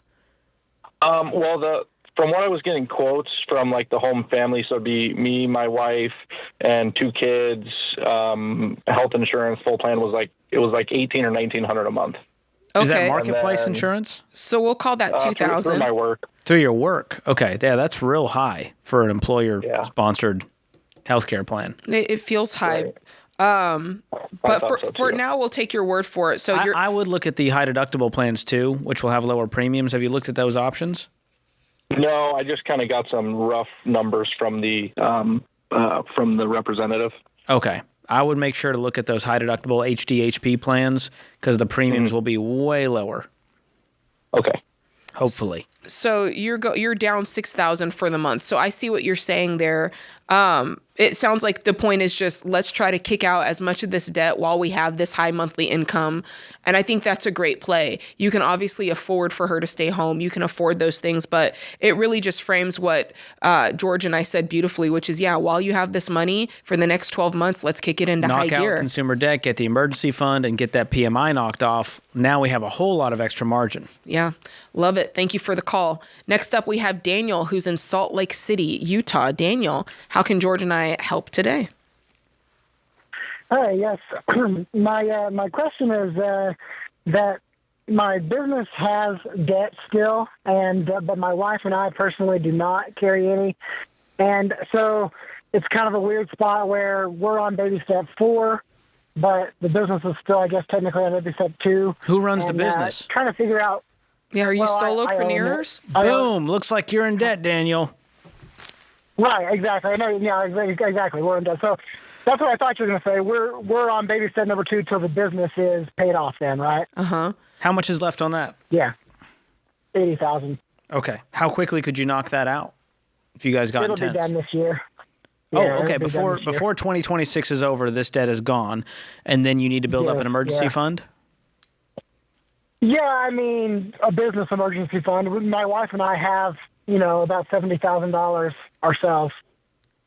Okay, I would use your personal money to pay off your debts. Is it just, are you the only two owners? Is it just you and your wife? No, or do you have lots of employees? I'm a 50% partner, so I have a partner. I would love to do that, but he doesn't have the same amount of money stored up, and so we wouldn't be able to evenly split paying off the debt personally. Well, could you knock out your part and have an assigned agreement saying, hey, your part of this debt is done? Yeah, I guess in theory. I mean, your name is still on the debt, which is the risky part. Right. That's the whole thing, is like, if the business has the debt. Technically, the debt that's left is under his credit. Why wouldn't you? Like, hey, he's not interested in using profit to pay off the debt over time? Oh, yeah. No, we're doing that. Like I said, we're going to have it done probably by the end of the summer. What? Yeah, I mean, yeah. So and how much was it again? Was it 70 or was it more?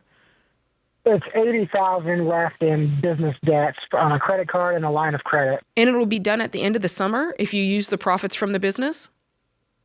Yes, that's correct. I would aim for that. Yeah, I would get on the same page with him and go, hey, listen, I don't want this debt hanging around any longer. It's adding risk to our business. If we get real intense, we can knock this thing out. Do you guys have any reserves in the business as well? Yeah, I mean, well, technically we've got customer deposits. Those are technically not our money yet either until the jobs are produced. We're a residential painting company, so the deposits. Yeah, you do need to have some reserves. I think because if you had told me that you were 100% owner of this business, I'd say pay it off, reach over, do whatever you need to do. But because you're not full owner and there's another guy that's associated with this, as long as you guys can have this using those profits by the end of the summer, I love that, and stack up some reserves. 6 to 12 months is what I would do immediately.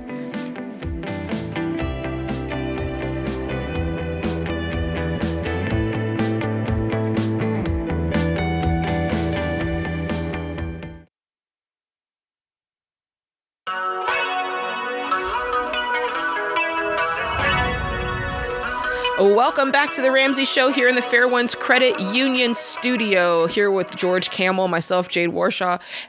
We got Ryan, who's in Chattanooga, Tennessee, just down the road. Ryan, you're up next, buddy. How can we help? Hey, guys. Thanks for taking the call. My question for you as a 26-year-old man married to my wife that's 24, I'm curious. We put a large portion of our monthly income away into savings and retirement. We have little to no debt, and I'm just curious how much money is saving too much for retirement versus being able to enjoy your 20s and 30s. That's a very good question. Can you clarify for us a little bit two things, what it means when you say little to no debt, and just how much are you putting towards retirement and savings? Yeah, so our debt, my wife has about $4,000 worth of student loans. We across the board do not have any credit card debt. I do not have any student loans, and we just have our mortgage. Both cars are paid off. And we put roughly $3,000 a month into saving or into investing for our retirement. Why haven't you paid off the student loan? We had it set up on an automation that was kind of her, I guess, spectrum, and that's what we're planning on tackling within the next month or so. Well, how much do you have saved? If you've been putting away $3,000, how much do you have in non-retirement savings right now? In non-retirement savings, so as for our, I guess, emergency fund. So if the $2,000 a month correlates with, I guess, the 401k and our Roth IRAs. Understood. How much do you have that's savings, not high yield retirement? savings? So we have roughly about $25,000 in our taxable, I guess, liquid brokerage outside of our initial retirement. So do you have any? Do you have any high yield savings money? Like just any money in savings? Well, that is, I guess, drawing from the high yields right now. It's uninvested cash in my brokerage account. Oh, got it. Okay, so it's just sitting there. Like a money market situation. Okay, cool. Correct, sorry. All right, so you're wondering, are you saving too much by putting $3,000 away a month into investments? Correct. When I did my calculation, 11% over the next, 32 years or so till I've hit 60 for retirement, it's like $15 million, which is great number to have with contributing that much each month. But so the also 3K is 11% of your money? What do you mean by that? Are you saying 11% as the rate of return when you calculate? Correct. Oh, got it. Yes, Okay. What's your household income? Gross household income? Yeah, we make roughly $130,000 a year. Okay. So our baby steps go as follows. Baby step 1, $1,000. You have that. Baby step 2, pay off all consumer debt, which means the student loans are paid off today, which brings your brokerage down to $21,000. Tracking? Correct. Now we need 3 to 6 months of expenses. What does 6 months of expenses look like for you guys? Is it more than $21,000? I would say between 20 and 25. Great. So we'll roughly call at that good. recurring. Now we're at baby step 4, 15% of household income, which for you guys, 15% is going to be $19,500. $1,600 a month, $1,625. So that's the amount you should be putting away, and any extra money then gets diverted to the mortgage and to enjoying your life. So you asked, how much can we use some of this to enjoy our 20s and 30s? Yes, you should be using it. And I think investing $3,000 and putting every dime away into retirement is a bad idea because you have a flat tire. And honestly, I think this is just a mental shift more than anything, because after you do the $1,600 every single month, if you did another $1,500 extra on the mortgage, it's the same $3,000. You're just splitting it up and doing it in the right ways.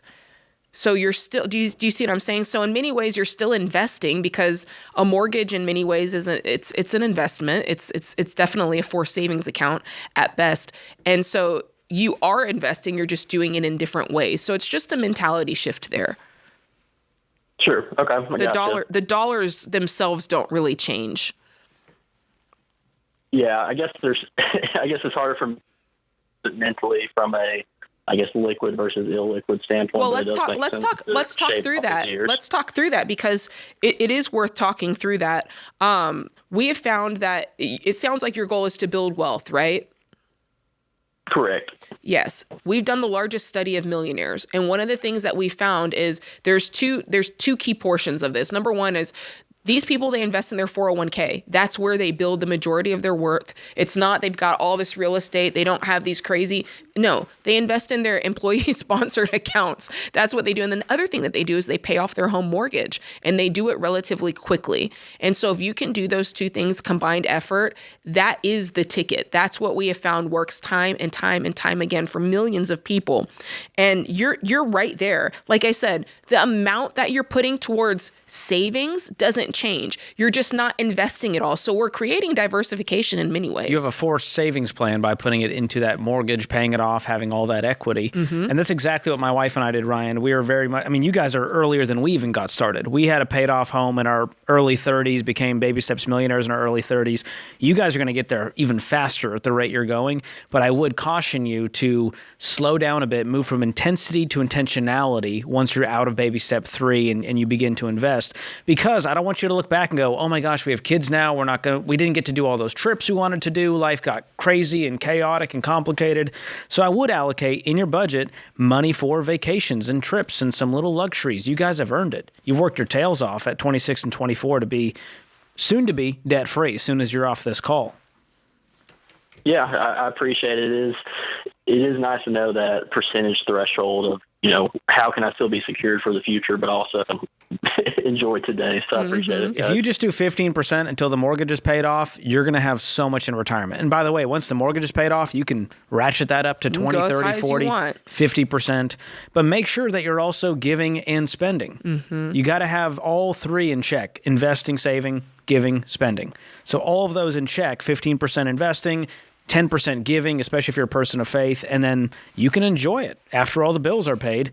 And that's where the every dollar budget comes in. It forces me to go, oh yeah, I need to put money away for that vacation. Yes. So we don't go, wait, this savings account is just for life. No. You earmarked it for vacation. So use it. One of the things that kind of makes me sad is we can really get into the baby step 2 mode, that just gazelle intensity mode, because it feels good. We're making accomplishments. We're paying off debt. We're saving really quickly.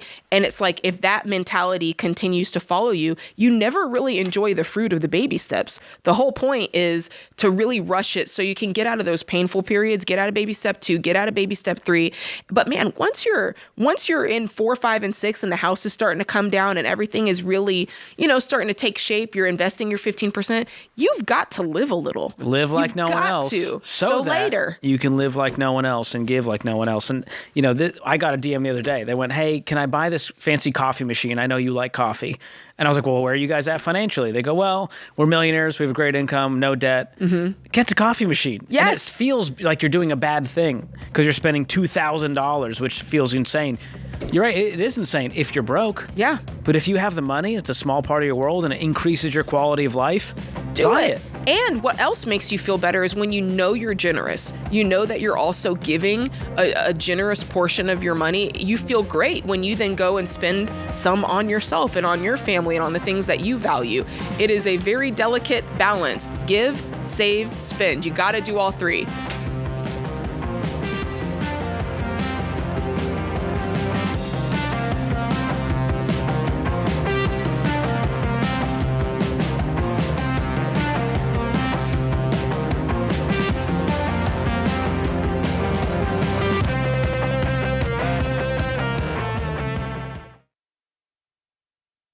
Hey guys, Dave Ramsey here. Every day on this show, we help people work through real money problems and figure out what to do next. Now, you can get that same kind of help anytime with Ask Ramsey.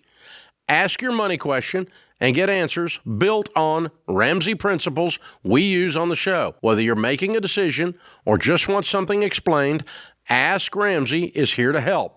It's fast, simple, and free to use. Go to RamseySolutions.com and try Ask Ramsey today. That's RamseySolutions.com.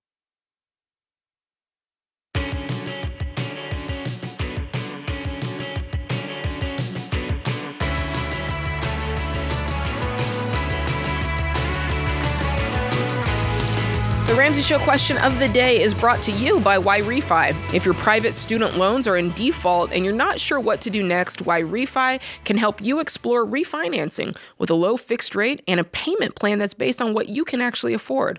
Go to YRefi.com/Ramsey. Remember, that's the letter Y, REFY.com/Ramsey, and it may not be available in all states. Today's question comes from Evan in Iowa. I'm a husband and father of 2 young children, currently in baby step 2. I do not have term life insurance, and neither does my wife. While we were looking at our monthly budget, the subject came up of when is the right time to get life insurance. Is this a financial priority while we are paying off debt, or should we hold off until we are debt-free and have our emergency fund in place? Great question. Controversial. And the beautiful answer is that you need term life insurance regardless of what baby step you are on. As soon as anybody relies on your income, young children, a wife, even when you're just young and healthy, it's a good time to lock it in. It's because it's cheaper, number one. It's so cheap. And so absolutely, both of you need to get term life. You need 10 to 12 times your annual incomes on a 20, 25 year term, and you will find that it is quite affordable. And if you're a stay-at-home spouse, you definitely need term life insurance to the tune of at least $500,000. I like $750,000. Well, we had a call about that earlier. I think it was maybe our first call today. And it really is, that 10 to 12 times number is so important, because ideally what you want for anybody who's dependent on your income, if you should go, because we're all going to get beamed up at some point, but if you should go earlier than expected, you want that person who's left behind to not have to worry about, because many stay-at-home moms, they've never worked in the workforce. Yeah. And that was her situation. Yes. She had, some teens at home. She was stay-at-home, hadn't worked in a long, long, long time. And she had $500,000 payout, which is, you're going, wow, that's life-changing money. Sure, but it's not, I never need to work again. Right. And so if he had 10 to 12 times his income in term life, he would have had $1.4 to $1.6 million. And she could have then drawn the exact She could amount have of paycheck. invested that amount. The market would have spit off enough income for her to cover all of her expenses without having to worry about when is this money going to run out. And they were renting. Yes, that's right. Think about that. 10 to 12 times your income invested, your family's covered. And so while they're grieving your loss, at least they're not struggling financially, figuring out what's next. So get term life in place. Xander is the place we've been recommending for decades now. I just got an extra term life policy. You do 15? Well, now that I got young kids and, dogs that are too expensive, I just felt better. It was like, I'll sleep better at night. Yeah. I might sleep with one eye open now, because I'm worth more dead than alive. It's up there, yeah. But I know my family's going to be taken care of, and Whitney's not going to be, yelling at me. Hopefully looking up. Hopefully looking up, yelling at me. If she's looking down, there's a problem. But she hates when I talk about it. She is the person who's like, I don't even want to think about it. I'm like, me either. And you bring up a good point, because I think a lot of people avoid these types of discussions, life insurance, wills, because it is a mortality issue. And it's like, ew, I don't want to think about the worst happening. Yeah. But it really is a way to love your family well. I hope you never have to use it, and it was just money well spent to transfer the risk to the insurance company. Sure. That's the goal, is the policy runs out after 20 or 25 years. You've been following the baby steps. You got a paid-for house at the end of that. You've been investing for a couple of decades. So your nest egg has caused you to be self-insured. Yeah, that's the goal. That's what we want to get to. Exactly. So go check it out. Xander.com is the place to go. Get this done. Do not wait. Don't wait. Eric is in Kansas City, Missouri. Hi, Eric. How can George and I help out today? How's it going? Good. I am recently retired at 57. Forced out at age by my job. I have a 401k, but I am unsure what to do with it, because we can no longer contribute to it, but I don't want to draw from it either. So I'm trying to figure out how to maximize my gain with it. Yeah. Well, you could do a direct transfer rollover and roll it into an IRA. And I would suggest maybe getting with a SmartVestor Pro to help you do that. And you can find those at RamseySolutions.com. But that's easy to do. My question is, what do you plan to do with your time? It sounds like you weren't ready to retire yet. Well, part of it's medical, part of it was by age. So, I make enough money right now, or through my retirement and disability through the VA, that I don't need to draw off of my. When you say retirement, so what is your current income coming from now? I have. I get about $7,000 a month right now. I get $3,000 from my job that I retired from, like a pension. And then I get money. Yes. Okay, another $4,000 from disability from the VA. Yes. Okay, and so you're saying I don't need to touch the 401k money, but I want it to grow.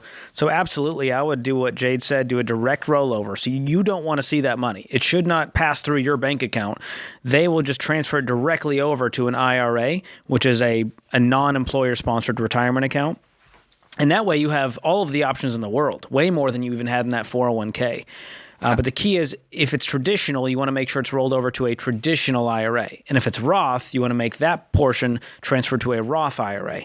That way you're not having any tax implications. How much is in that 401k, Eric? It's only $400,000. Only $400,000? That's a lot of money. That's a lot of money, my guy. But in Eric's case. I feel like it's not enough. Well, you're not using it, which is good. And I love George's point. It sounds like it's traditional money, so it is going into a traditional IRA. But depending on what baby step you're in, I would be interested in over time moving that to Roth funds if possible.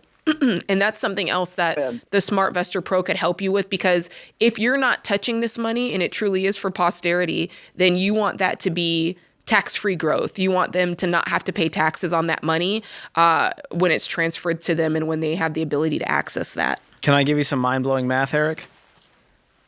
Yes, sir. So based on what the stock market has actually done over, the last several decades, since 1950, we've seen a 10 to 12% average annual return. And so there's something called the rule of 72, and it's simple. You divide 72 by the annual rate of return. It tells you how quickly your money will double. So at a 10% rate of return, your money would double every 7.2 years. So if you're doing the math at your age, at 64, if you just leave that alone, invested, that 400K turns into 800 at 64, 1.6 million by 71, 3.2 million by the age of 77. That's what I want to hear. Yeah. There you go. And that's if you never add to it. Like you mentioned, you are fine on your own with your disability income and your pension income. So if you continue to live on less than you make and let that grow, that is generational wealth. And that's where the transfer of Roth really, really matters for you. Plus, you don't want to have retired minimum distributions if you don't need it. Right. So that SmartVestor Pro can help you also. What was that? I said, yeah, because currently, I would like to also contribute more into, my investment instead of letting it just ride, because I've got money in savings that's not making any money. You know what I mean? Yeah, you can invest that too. So that SmartVestor Pro will walk you through it, and I would also ask them about Roth conversions. Because like Jade's saying, if you can convert those strategically, so you could do a portion each year, moving from traditional to Roth, you pay some taxes. Doing it all at once is going to bump you way up in the tax brackets and cause you to have a big tax bill. And so that SmartVestor Pro can walk you through it strategically so that that money is then growing tax-free for the rest of your life and passed on to your heirs tax-free, which is going to be pretty cool for somebody in your life one day. Thank you. Does that make a lot of sense for you, Eric? Yes. Okay, yes. Good. Great question. Is it just you, Eric, or do you have a wife, kids? Is there anybody else? Me. It's just you. It's so just me. What do you plan on doing with that 3.2 million? I mean, what do you think who's the beneficiary of that? I try to take care of my sisters and my mom. Okay, I You're love a good that. man. Yeah, you are. It's a really good point, George. He's in such a great position, and there's many people who, even if you are drawing off your retirement, there's still going to be a large portion there, and you do want to make sure that you're setting it up as a legacy piece so that whoever is inheriting that is not inheriting a major tax burden. Yeah, that's where a good financial advisor is worth every penny. And so if you want a SmartVestor Pro to help you think strategically about whatever it is, wealth, estate planning, tax planning, you can go to RamseySolutions.com and click on SmartVestor.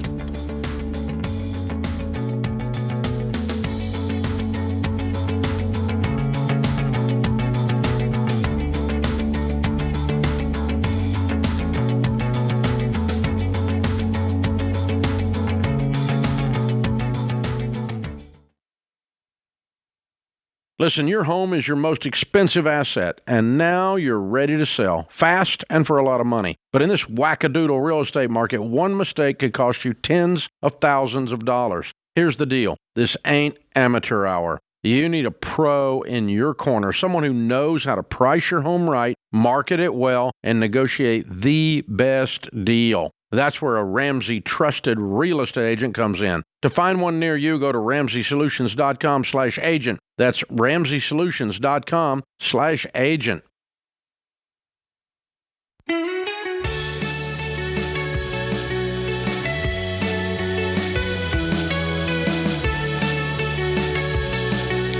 Alrighty, guys, it's May, and the Ramsey Cash Giveaway is officially here. You can enter every single day from May 1st to May 31st. There's going to be one grand prize winner who's going to get 10 G's, $10,000. 10 bands. 10 I've heard it bands, said. yes, also bands. Plus, there will be one $500 weekly winner, which is pretty legit. And the good news is you can enter daily to increase your chances of winning. So multiple times, once a day. Plus, be sure to check out our sale going on right now. Kick off your summer with books and assessments for just $12. That's pretty darn good. Go to RamseySolutions.com/giveaway now to enter. No purchase is necessary in order to win. All right, Amy, in the city I was born, Spokane, Washington. What's going on, Amy? How can George and I help? Hi. Thank you for taking my call. I'm calling because my husband said that if I could get the Ramsey show to approve of our house build, we could move forward with it. So no pressure or anything. Whoa. My entire future is just riding on this. No. But we're in a pretty good I hope I'm not a dream killer. state. I've been known to be a dream killer, don't to worry. be fair. Is he anywhere listening? Is he with a glass on the door somewhere listening? You know what? He rides bikes, and he is currently listening to the show in his earpods on a bike ride. Okay. Okay, shout is out listening. wherever you are on your bike. We're gonna do our best to be fair. I want to and get you there. unbiased. I want this to be a yes. So walk us through the predicament. I do too. And we're both, I just want to start with, we're both very much on the same page. We're just like, we want to be strategic and make sure this is the right choice for our family. And Absolutely. so I'll give you just a little bit of a idea of who we are. So we're 36 years old. We've been married for 12 years. We're actually, Spokane is the closest town to us, but we're in a very desired ski town nearby. And we own a house. We have no debt. We've paid off our house. We took Financial Peace University right when we got married, and really it's been fantastic for our life. That's incredible at 36 years old. It feels really good. It really does. And we just built a apartment above a garage on the same property that we live in this house right now.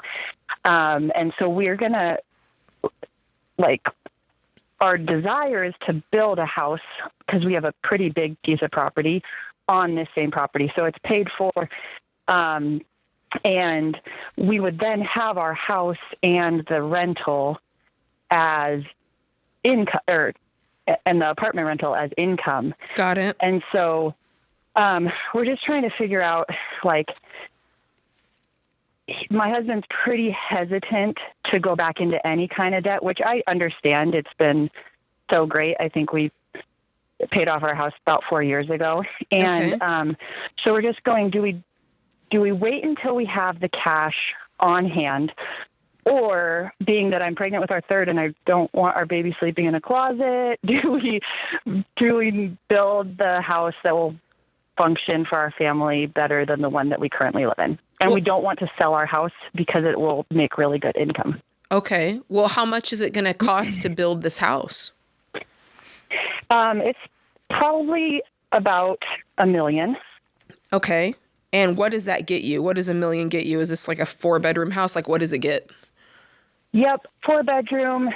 We, like I said, ski town. It costs quite a bit to build here, and I think $1 million might be being between 1 and 1.2 for the plan that we have. But yeah, it's a 4-bedroom, and 3 bath.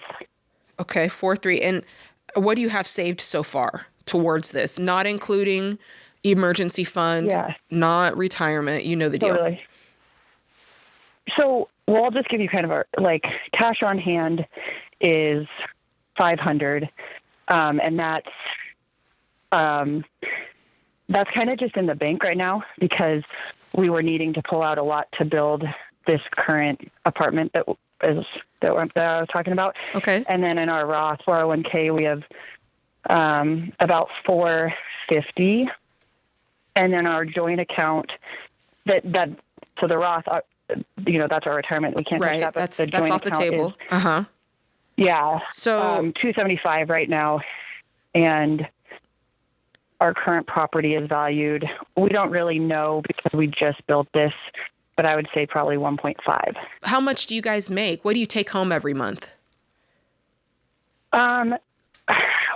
Well, Because that's really what this is all riding on. Because I can tell you right now, if you tell me, hey, I'm looking to do a house for 1.2 million, and I just plug this in the Ramsey Solutions mortgage calculator, if you put the $500,000 cash down on a 15-year fixed at, I'll put in 5.6 for now. I don't have it on my screen what the current rates are, but that's going to put the payment around $7,000 a month. So as long as this is no more than 25%, you're on the right track unless you say something crazy in the next few minutes. Yeah, well, what is your average take-home pay? We own a business, and we, I would say about, it changes year to year, but I'd say about 250. Okay. Is there annual income? Yeah. Okay, got it. Because, I need you to be taking home. That puts you at, my guess is you're probably taking home around 12 to 14 a month. Well, we pay ourselves once a year because it's a seasonal business. So what do you pay yourselves? 250K?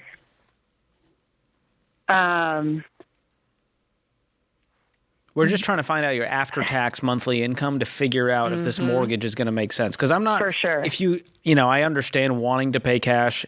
It's not a sin if you go back to baby step 6 for a season with the intentionality of we're going to pay this off pretty aggressively. Quickly. To get back to baby step 7. Like our plan would be 5 years. Well, pay if you say, hey, we pay ourselves $250,000 cash in our pocket and we split it over 12 months, so it's around $21,000 a month. It's getting you close. It's getting you close, but that mortgage is still creeping up, right? But then, what would you guys say if our house? Our house would rent for about $4,500 a month, and the apartment for about $2,500. $4,500 and $2,500. So you can rent out both separately. Both separately, yes. You're right. Then I think that gets you there because that's now considered income. Now, there's still some, variables with that, so you don't want to count it 100% because you've got vacancies, maintenance, repairs, that's a good point. Tenant issues, all of that is going to play a part. Yeah. But I feel like you guys are thinking about this pretty clearly. The only concern is you'd have the majority of your net worth would be in real estate. So that's the only thing to think about if you have, $450K in retirement. But I think long term, you guys are 36, so over time, your retirement is going to surpass your home. And the other thing to think about is this the same property? If you were to sell one day, could you sell them separately? Is the land big enough? Yeah. Okay, great. Oh, yeah. Okay, so we I definitely could. And Go ahead. Oh, no, I was just saying, that's definitely been a huge, and there's more land that we could, if we wanted to divide off some, we could just sell it as property too. You could parcel it out and just sell pieces of it. Okay. So if you tell me, if I hear these numbers right, which I think I did, one rental is $4,500, the other one is $2,500? Yeah. So that's another $84,000 a year.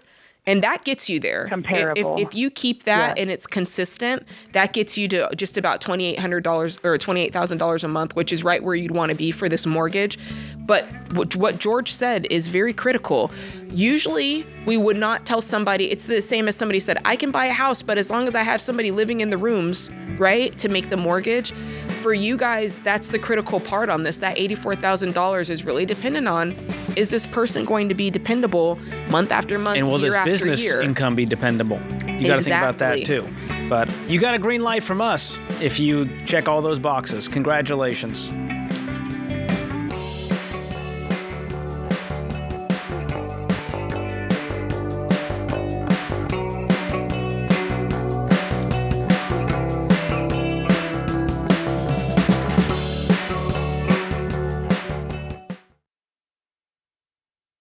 Hey guys, Rachel Cruz here, and I love summer. There is more fun on the calendar, more time with your people, and way more chances to make memories. But you know what else there's more of?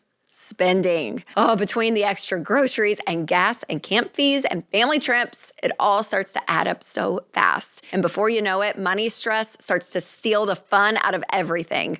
And that is why I love the EveryDollar Budget app, because it helps you plan your money, track your spending, and find more margin in your budget so that you can put extra cash towards the goals that matter most. Enjoy your summer without the money stress. Download the EveryDollar app in the App Store or Google Play and start for free today.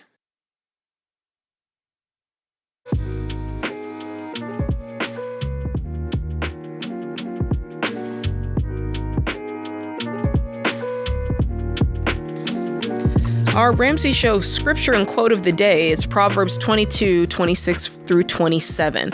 It says, "Do not be one who shakes hands in pledge or puts up security for debts.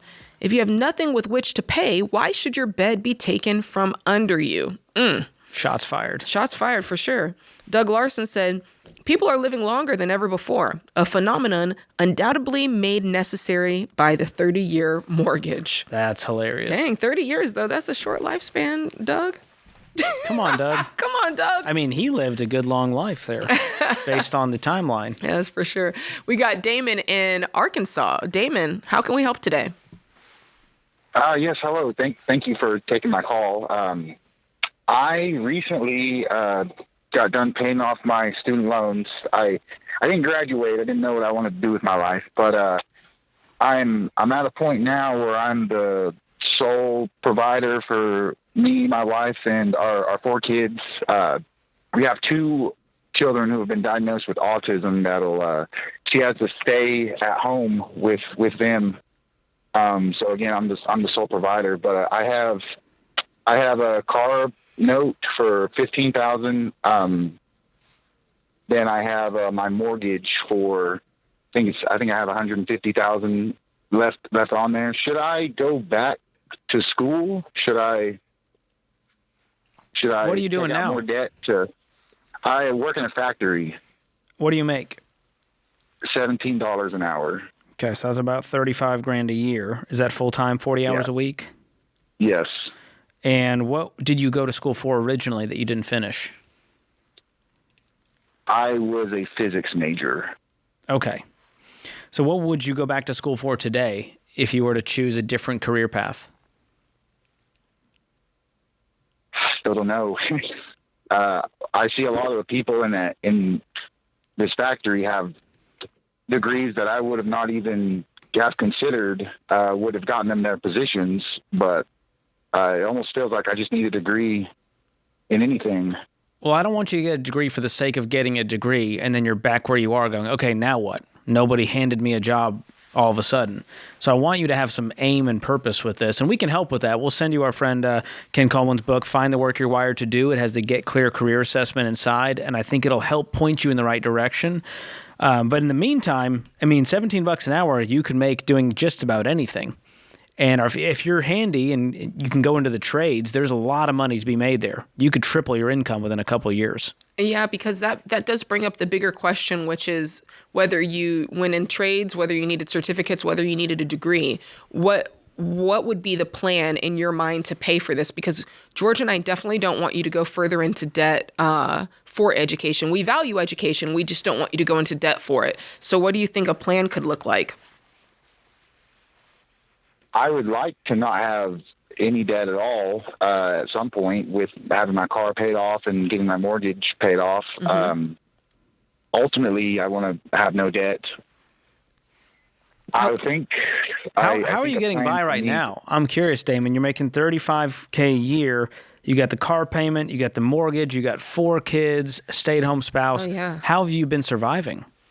It is a struggle every month, man. Every month, we have a nothing on paper budget, but essentially we just have, our bills that we have to pay, and then whatever's left over, is our food, our gas. I make not enough to have anything left over at the end of the month. But you're able to cover all the bills, just nothing more. You're not going into debt to cover any bills. Yes. Wow, Okay. that's impressive. I just want to applaud you for making all this work, even without a budget, Yeah. which I encourage you to make one, and I'm going to hook you up with Every Dollar, which will give you that plan as well as the Get Clear Career Assessment. Now, how were you able to pay off the student loans on this?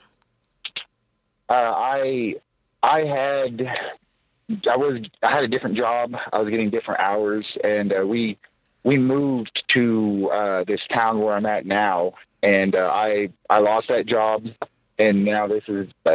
We had some residual income left over that we decided, like, okay, I may be able to go back to college and get a better income. Let's just toss it towards what's left of my student loans. Understood. I've been paying on them for a decade. What were you making before, and what type of work were you doing? I was in a tipped position, so it's tough to say. I made $55,000 in 2025. Yes, 2024. Excuse me. And I was a cage cashier. I paid people jackpots. Usually, people were pretty happy to see me. Oh, okay. Well, the good news is you've seen a higher earning potential. Like you've seen, okay, I know I can go out in the world and make $55,000. I would just apply that. Honestly, if I were you, I might just get curious and start looking online and just start applying for things. You can do that for free, right? And start, Ken Coleman would say to use your proximity and see who you know, ask around, ask your friends. I'd make a list. My goal tonight would be I'd make a list of 10 to 15 people that I could reach out to and say, what are you doing? Have you heard anything? Is there anybody hiring in what you're doing? And just start making some phone calls and start trying to make some connections and just see what's going on in your group, in your friend group, in your church group. Are people working places where they need employees? And that would be a great way just to get started, just to see what can I pull from? And who knows, you could end up landing something where you're making a little bit more, and that could lead to the next step while you're figuring out the work that you're actually wired to do here. Very, very good question. Hang on the line. We'll send you that assessment and Every Dollar, Damon. All right. Let's go to Caleb, who's in Fort Bragg, North Carolina. Hey, Caleb, how can George and I help real quick? Hi, how you guys doing? We're doing good. We're right up against the clock. How can we help you? Hi, so I am currently on baby step 2, but I'm going to be out of baby step 2 in about 2.5 months. When I get out of it, I did some budgeting. I realized I'm going to have about $2,700 every single month just for free. Nice. And my expenses are going to be, like, my 6-month emergency fund is literally going to be less than baby step 1. And so I do need to buy a car, and I'm looking to buy a car, and obviously my emergency fund is going to change when I have to buy insurance. So my question is, 1, should I buy a brand new car or a piece of crap? And then 2, how much should my emergency fund be since my expenses are so low?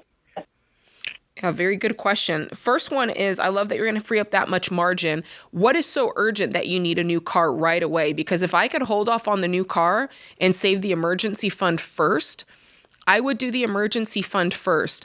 And you want to build your emergency fund based on your current or very quickly foreseeable monthly expenses. It's a bare bones budget. So this is if I took out all the bells and whistles of my budget that aren't necessity, and I said, okay, it's rent, it's transportation, it's insurances, it's daycare, all those things that if you hit an emergency situation, maybe you lost your job, maybe there is a diagnosis. Obviously, there'd be certain niceties you'd probably cut away and you'd keep things down to bare bones. So 3 to 6 months is what I'd aim from. If you know you need a car, I'd save up the 3 months, do the car, and then come back and do the 6 months.